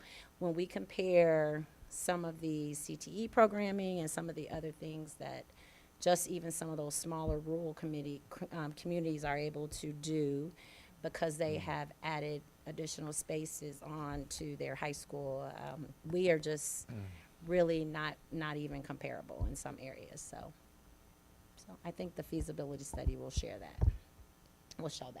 I have a question. Yeah. So is this study focusing on like creating a bigger space or like renovating what we have or kind of adding like a new addition to something that we already have? Yes, and yes, all of the above. Oh, okay. So yes, so when we brought them the first time, we have, like I think I shared this, when the board and this was a vision for the board for the last 20 years to prioritize all the homes and any spaces around the high school that we could purchase. And by knowing that eventually we were going to outgrow the high school, which we have basically done, and our building was going to need major updates. And so we have 1,200 students at our high school. It's a lot of kids. Mm-hmm. And there's a lot of new programming out. We've got AI. We have just all the career and technical ed things. Our auto, there's so many areas. If we could probably show you pictures of some of the other places that we've been to visit and then show you some of our spaces, and it would be like, okay, to be able to look at the two and compare. So yes, it would be, when I talk about phasing, I think we have the space right across the street from the high school, which is ours. It's our land. We can do what we want with it. But then as we shift and move people from the inside outside, then we would have the ability to go in then and kind of touch and renovate and change some things internally as well. Move some departments around, or, you know, do some renovating. We've had to be very intentional about how we renovate at the elementary buildings while school was happening. So we'd have to have plans on how could we renovate this wing of the high school, but also continue to have school happening. So I think there would be a lot of things to consider, but that's why we have architects, and that's what they do well. And so I think the initial thing would be starting with the space that we have outside and what we might do with that, so we can move people out of the building, and then think about where we could move places, or what can we do inside. Some people are really happy with where they are. They just need more light, or they need more outlets, or they need more, you know, I need to be able to do certain things in the space that I'm already in. So I think it would be all those things, Keandre. Okay. Yep. Over multiple years. Okay. So, yes. Yeah. Thank you. Something that's I like to see a presentation on, or maybe this could be rolled into other ones that are already on our list. But I wouldn't mind getting an update on how dual language has been going at the secondary level. I mean, we could have Yankee Ridge give their school improvement presentation, so we kind of get some feedback about the elementary level then. But I think, at least for me, it's a little more opaque with regards to how it's being implemented at the middle school and high school. Okay. In sixth grade, probably. Yeah, Six through grade, 12. 6 through 12. Mhm.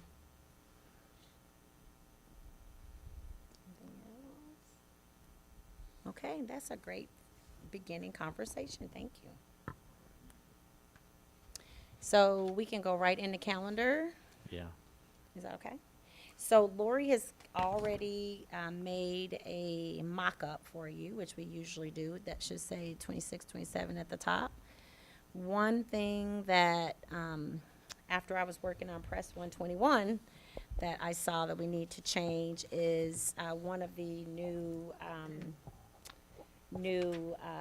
open meetings. No, it's not open meetings. It is part of Press. Well, we're not supposed to have election night meetings anymore. Right. And so November 3rd is a general election night. So we will have to make a change for November 3rd, because we're no longer allowed to do that. But other than that, I think we've already kind of, just using previous calendars from the last 2 years, looked at fall break, which is still in our calendar for next year, and looking at spring break. Angie, I don't know if you were able to kind of weigh in on the March 2nd and March. You liked continuing to keep those two back to back, okay? But other than that, I think the only other thing we probably need to look at on here is November, which is going to be fun with Thanksgiving. Yeah, I mean, I guess moving into the 10th would probably be the most logical. Yes. And having a back-to-back, so we can do that.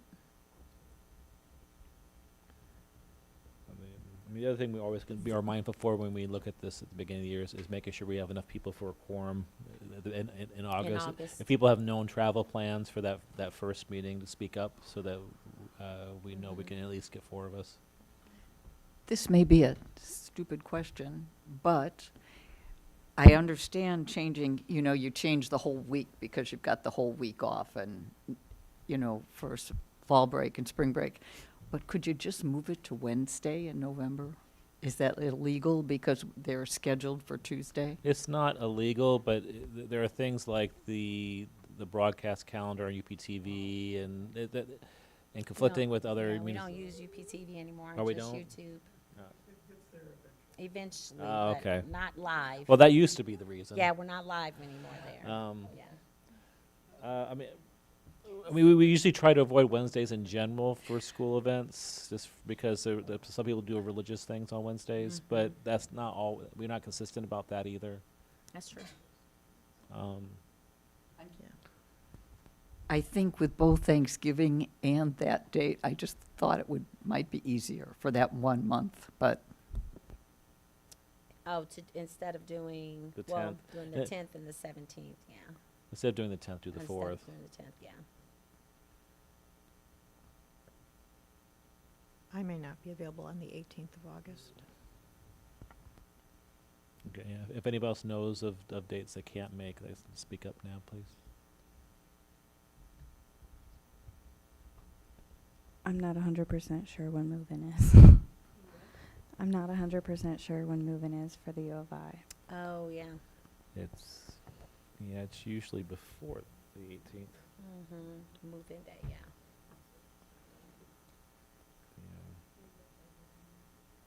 It's usually like the week of the 10th, I think, the last couple years, because it's always around opening day.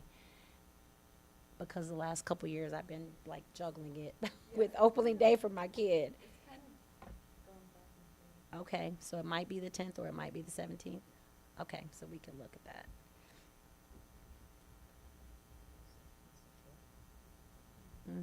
Well, on the 17th, that second meeting in August would be a business meeting, so hopefully it would be a little lighter. I'm sure we'd have a big personnel agenda because, you know, we always Always the start case. off with the first meeting in August having a lot of personnel folks, but then we also, that second one, we're always approving those last minute hires too.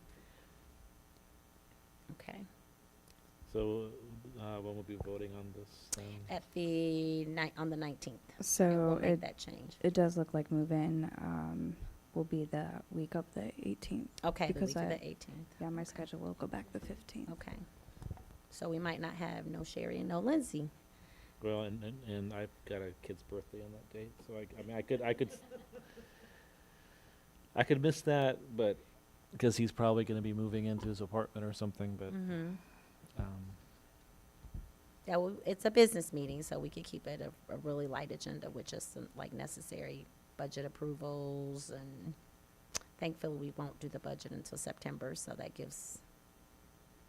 that helps a little bit. So, okay, we'll bring back a kind of mock-up yeah, of this for the 19th. thanks. And does that complete the? That's it for board calendar. All right. Next up then is 12.1, our Press Plus 121 policy review. Okay, that's me again. So I gave you a different little format this time. I hope it was a little easier. What I did is took the major topic reviews and kind of grouped them together, and then listed the policies that were impacted with of course the department and the person who would oversee those changes, like I usually do. And with a little more of an explanation as to, you know, what the change was and why the change was being made in press. So hopefully you like this format. If not, I can go back to the old format as well. So this one wasn't a really heavy one, but it is one we want to get in before June, because some of the information in here impacts our student handbooks and our school handbooks. So we want to make sure things like the calendars and all of that are addressed before we get too far down into the June meetings. So the first one is the Open Meetings Act change. As you can see, it has added an exemption for performance of active military duty as a reason for a board member to miss a meeting or attend a meeting remotely. So that is a new addition. Jennifer sent us a great question about when you have a family member that is ill.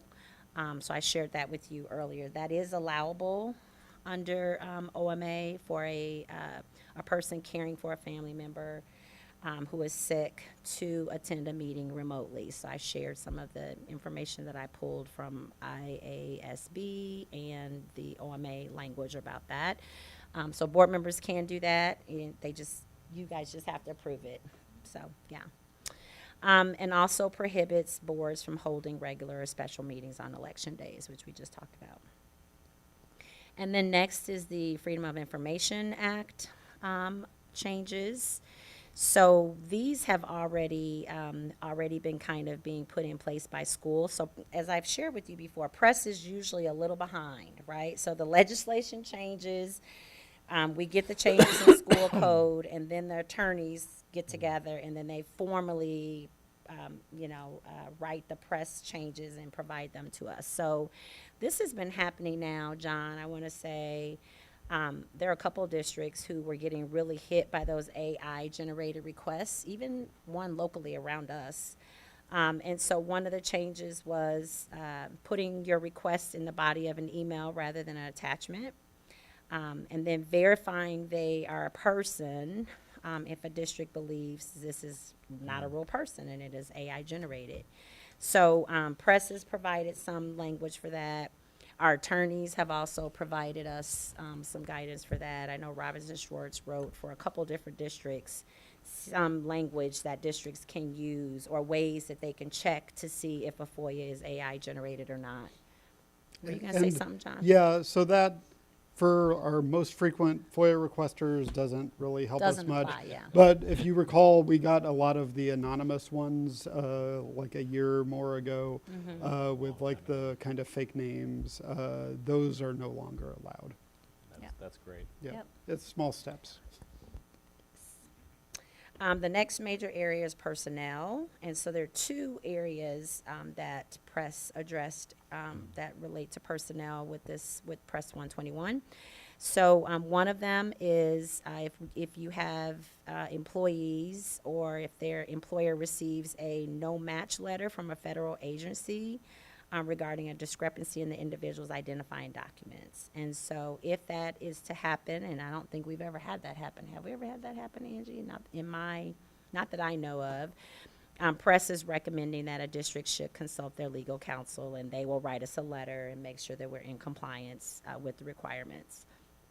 The second one has been something that we have dealt with over many years, where we have employees who deliver a child who might be delivered early or has some kind of medical need where they need to be in the neonatal intensive care unit.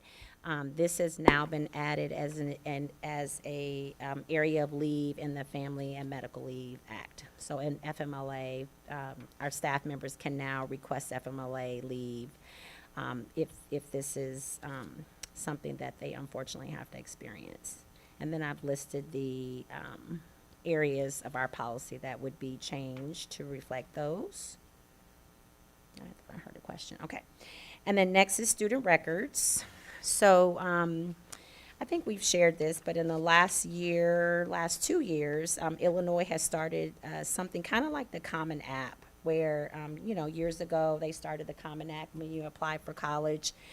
You can do one application and it goes to so many number of colleges. Well, Illinois started the one-click college admit program. The first one that I know of in our areas was Eastern, where high school students, if they are, I forget, they have to have a C average and a certain GPA, they can automatically be admitted without having to go through all of the application process. And I believe Eastern is the first one. They've been doing it now at least a year. So Eastern is one of the state public institutions of higher education. The other change here is there is we have to share, this is telling us that we must share with military recruiters that same high school student directory. So what happens is we create a high school student directory of all of our students who meet the Illinois one-click college criteria to be able to be admitted to that program. This is saying that we also have to share that information with military recruiters as well. But they also put in an opt-out, so districts still need to let parents and guardians have the opportunity to opt their children out if they prefer we not release that information, either to the state public institutions of higher ed or to military recruiters or the Illinois Student Assistance Commission. So there is a centralized data system that I think our ROE has been managing it for us mostly. And so if parents were to say, I don't want you to share my student's name because we don't want them participating in the Illinois one-click college program, then we would remove their name from our list of high school names that we would send in for the directory. Excuse me. Yeah. Could that be given at, when parents or students are registered? Because otherwise parents won't know that that's even done. I think our counselors cover it when they talk about FAFSA and some of the other college application kinds of programming. So at that time, a parent can say they don't want to do it. We're starting registration now. I don't know how we would frame that in a registration question, but that, I will talk to our counselors and see if that would be something we could put on, you know, like we could give to all the seniors, because they're the only ones really Right. impacted by it. Yeah. Yeah. 'Cause not every student might apply from college, but if you have to share the Sure. information with military recruiters, they wouldn't even think about that probably. Absolutely. And I think that is why they've included military recruiters, because there are so many students that are not going to college who the military might be a good fit for them. So that is, I think, why they've included that. So when does that apply, that you share the information with the military recruiters? So it just, yeah, we haven't even done it yet. It's new. Yes. But, like, So when- it would be, I'll have to ask our ROE, because the counselors pull all that information together and we submit it to the ROE, and then they kind of manage the one-click college. So we've not done that yet. So I'm going to have to figure out what that is going to look like for the future. So that is a new change, but. It wouldn't just affect the college-bound students, seniors. Wouldn't it affect 16-year-olds as Well, but this is for the information that we would be sharing here is our seniors that would be graduating. Mhm. Yeah, so it would be sent to, so it really is just, you Oh, know, okay. they get a list of names and addresses, and somebody sends a letter to your house from Okay, the I military see. recruiter. Okay. Yeah, and if a parent did not want that to happen, they could say, I don't want you to share our name. We don't want to get any information from the military recruiters. So I'll talk to our counselors to figure out a way that we could create some kind of opt-out form. So, yep. Questions about that? Okay. That one is a good one for me to do some follow-up on. And then Article 27 is really a list of a lot of curriculum and instructional areas. So in 2025, the spring legislative session just renumbered and reorganized so many different areas of our policies that mainly somehow address instruction in some way. So whether it was instruction about tobacco use and cannabis and vaping, or school wellness, teen dating violence. So they didn't change any of these policies. Basically, if you were to go in and look through the big packet, it just put in new references. They were renumbered. They were reorganized to address the legal and school code changes from 2025. There were just so many of them that they've been chunking them and doing a little bit with each press review. So these were the Article 27 areas related to instruction that were renumbered and reorganized from Press 121. There will probably be more to come. They've been kind of giving us a chunk all year. And then the last one is related to Title I. So in January 2025, the U.S. Department of Education revised their guidance related to parent and family engagement. And so we're required to use certain templates for our school compacts. So if you've seen, for years, we've kind of had these brochures, school compact brochures that we give to every family at the beginning of the year. We're legally, as a Title I district, required to do that. Each school puts in their school improvement goals, some of the areas that school is known for, what's special about that school, and it's more so just meant to be an informational document for parents. And so we have to show that we comply with that, and so every year we document when we gave the compacts out, how families receive the compacts. So one thing that this language is changing is that as of next year, we have to include in our consolidated district plan how we are more of a plan on how we are disseminating those compacts, which now they would like us to call parent and family engagement plans instead of a school compact. Yes. And then in our CDP plan moving forward after this year, we'll have to show how we've shared that information with families. So families know we are a Title I district. This is what that means. These are the services and supports that we provide as a Title I district. So that's what that change is. And then the last ones are just, as you know, every so often, every other press that we receive, they go in and do the 5-year reviews. And so the 5-year reviews usually consist of additional changing out the legal terms or the legal school code numbers, or if there's been any change in renumbering. And so these would be the 5-year review areas that were addressed in this particular press. So those were the ones that I wanted to highlight. If there was anything in the big packet that you saw that you wanted to tease out, we could talk about any of those. 124 pages, I know, is usually a lot. And a lot of it, unfortunately, is a lot of legalese, a lot of legal references, address, areas of the school code. So, and what they do is they take one change might run through 5 different policies, and so they kind of have to list all of them, so. Regarding the format, I like the format when you sit and explain it. It's better. I like Okay. when you explain it.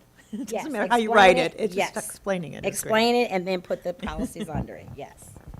Thank you for the feedback. No, it's very helpful. Anything else? Any questions? So be prepared to vote for this, At the on next this? meeting. At the next meeting. May 19th. Yeah, and you use these 2 weeks to I'll find out more information about that military. have any stuff. questions you have answered by administration and legal. Yes. All right, thank you. We do have a set of action items this meeting. First is organizational meeting. So we had, when we did the organizational meeting last time around and voted in our officers, we did so with a motion for 1 year. So we are now required to vote for officers again. This is a cut and paste from last year's organizational meeting, which we had to do all of these steps because we're a brand new board. We didn't have anything. We didn't have a president or a secretary or thing, so we didn't have somebody to run the part of the meeting to elect officers. We didn't have anybody to call out the names. So we don't really need to do steps A and B if we just let me run this part of it and Sherry call the names for the voting. So we can just move right to C, and there are typically 2 ways that the board does this. Somebody can make a motion to for a slate of officers, and then if those people accept, we can vote on it all at once as a whole, or we can go office by office and do separate votes. I don't know what people would rather do. Okay. I move that our very capable officers continue in their roles. Are people good with that? Are the people filling the offices willing to do so for another year? You can respond first. Yeah, I am. Okay, good, okay. I'm comfortable, I'm comfortable. exactly where I am. Okay. And then your Secretary Pro Tem, are you willing to do that again? It's It's Lola. Yeah, that's fine. Sorry, my apologies. It was Lola. That's right. So yeah. So I guess is that a formal motion then that you would wish? Okay. Is there a second for the motion? Second. It's been moved and seconded. Okay. Any further questions, comments, or discussion? I think we can do this as all in favor is okay. Let's do this way with roll call. I'm ready. Member Cheryl? Yes. Member Hickson? Yes. Member Amarabu? Yes. Member Jones? Yes. Member Langendorf? Yes. Vice President Baxley? Yes. And President, again, Pulowski. Yes. So thank you for all the officers for continuing to serve in their roles. And last item here is our board recording secretary, which has traditionally been Lori, who's been doing that role for us. Is there a motion for the floor? So moved. Second. So again, this motion again is to reappoint Lori Johnson as the board recording secretary. Thank you, Lori. Any comments, discussion? All right, roll call, please. Member Hickson? Yes. Member Marabou? Yes. Member Jones? Yes. Member Langendorf, yes. Vice President Baxley? Yes. President Pulowski? Yes. Member Cheryl? Yes. Motion passes. 13.2 is the appointment of the 2026 IASB Delegate Assembly Representative. This is for the November III conference meeting. So this is about a little over 6 months from now. Where people are they already taking like reservations for not till June 1? So I guess if people November 19th through the 22nd. Gosh, November. Yeah. Well, this is always the weekend before Thanksgiving. Yeah.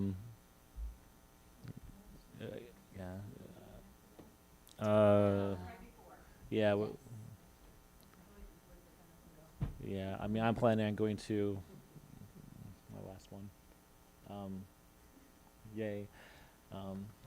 Anybody else kind of knowing if they're going to go or not going to go? Okay.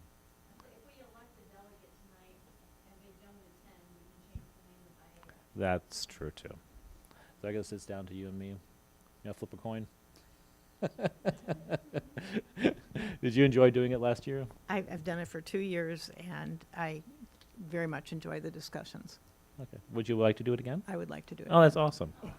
Well, that makes it easy. The only bad part is that you don't get to go to as many workshops if you go to Yeah, that. right. But then the chair would entertain a motion to appoint Sherry as the ISB representative for the delegate assembly. So moved. Second. Doing second, any further questions, comments, discussion? Roll call, please. Member Marabou? Yes. Member Jones? Yes. Member Langendorf, yes. Vice President Baxley? Yes. President Pulowski? Yes. Member Cheryl? Yes. Member Hickson? Yes. Thank you for doing this, Sherry. And last up is a resolution authorizing the sale or disposal of district property in accordance with state law. These are DPW library books, MacBook M1s, Elite Book 850s G8s, textbooks for out-of-date computer programs. Is there a motion to accept the resolution? So moved. Second. Moving to second. Any questions? Roll call, please. Member Jones?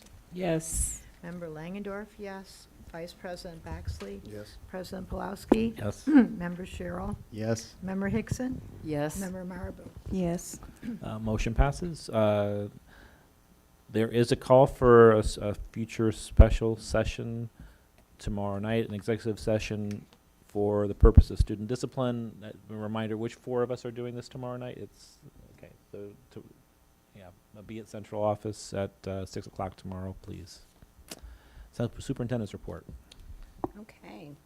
So I wanted to thank Dr. Franklin for a great Unsung Hero celebration tonight. And it was very appropriate during Teacher Appreciation and Staff Appreciation Week that we are recognizing our staff who are amazing. So I know we've said to our staff this week, and I've watched all the accolades and all the fun things that people are doing. The PTSAs and the PTAs are really recognizing staff. Our administrators are doing a wonderful job.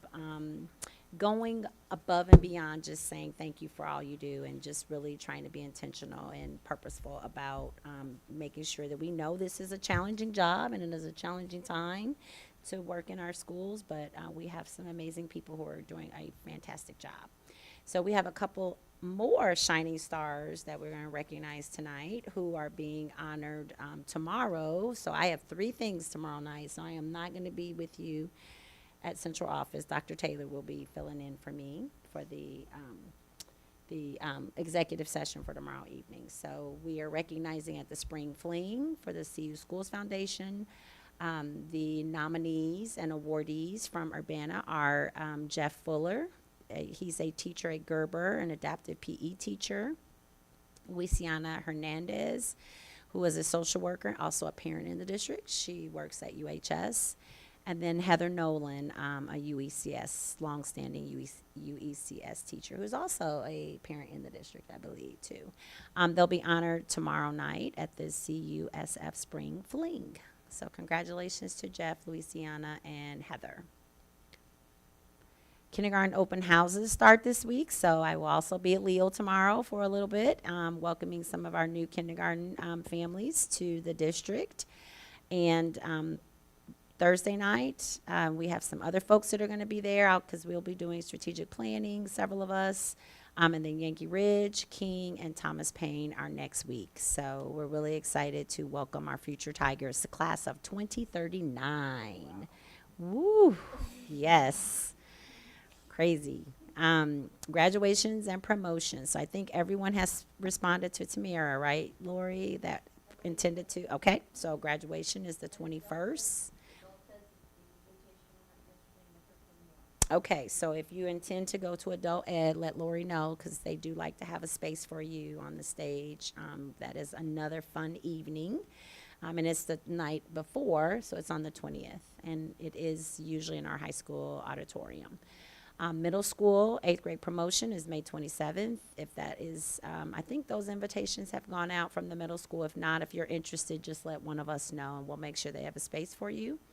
And then we've listed all the 5th grade promotions. So it is a great time of the year to celebrate and honor all the hard work of all of our young people. So it's always a busy time, but also a really gratifying time too. Then next, registrations start open on May 1st. So Friday, online registration open for our returning students only. If you're new to the district, you will have an opportunity to register as well, but our returning families can register online until July 16th. And then I'm really happy to report we are bringing back centralized registration to Urbana Middle School. Paul's clapping. Yes, I am very happy about this. July 30th and 31st, from 12 to 6 on the 30th. On July 31st, we'll have the mobile health clinic will be there. The school-based health center is going to be open because we really, really, really need our families to get those physicals and immunizations in this year. Centralized registration is a one-stop shop. Our new families are able to register in person. Returning families have an opportunity to register, take care of a lot of other business. They get to talk to First Student. They get to meet people from MTD. They get to learn more about Quest. So the after school program, our ASCCP folks are there and sign up families. So it is a great, it's a busy 2 days, but a really family friendly opportunity for us to welcome everybody to the district all at once. All students must be registered by July 31st. And that deadline is because if you ride a yellow bus and you want to have yellow bus service by the first week of school, you have to be registered by July 31st. The buildings will take some walk-in registrations, but we will announce those times and dates after July 31st. Summer programs. So registration is open for summer programming. When this is shared electronically, all of these links are live. So when Catherine sends out the board update tomorrow, if you're interested in registering for any of these special programs, see you around town at DPW, Camp Invention at Yankee Ridge, Kindergarten Readiness Camp in August at Thomas Paine. SGC is running an Avid Boot Camp the week of August 3rd through the 7th. Gear Up for Greatness is for our 8th graders transitioning to the high school. It gives them an opportunity to learn a little bit more about what it means to be a high schooler before they have to actually be there. UMS Recapture, and then, of course, UHS Summer School runs. We start the week after we get out of school, and I think it goes till July 16th or 17th or something like that. So if these programs are of interest to anyone watching tonight, when this is shared, please go in and use those links to get registered. And then we already shared, Sherry mentioned this, but all these events are on the events and engagement calendar. So we've heard from our very capable student ambassadors tonight as well. So most of these dates were either in their presentation or we've mentioned them in some other way. So it is a very busy next 2 weeks. So if anything there is interesting to you, please mark it in your calendar. So lots of concerts and honors nights and celebrations to end the school year. So a really exciting time. I think that is it for me. Thank you. There are a set of FOIA requests that were processed and completed that were published in our agenda, a long list of them. Thank you, Lori and John. I think that's it. That completes our meeting. The chair would then entertain a motion to adjourn. So moved. Second. Do second. All in favor, say aye. Aye. All right. We'll see everybody on the 19th. Well, I said everybody.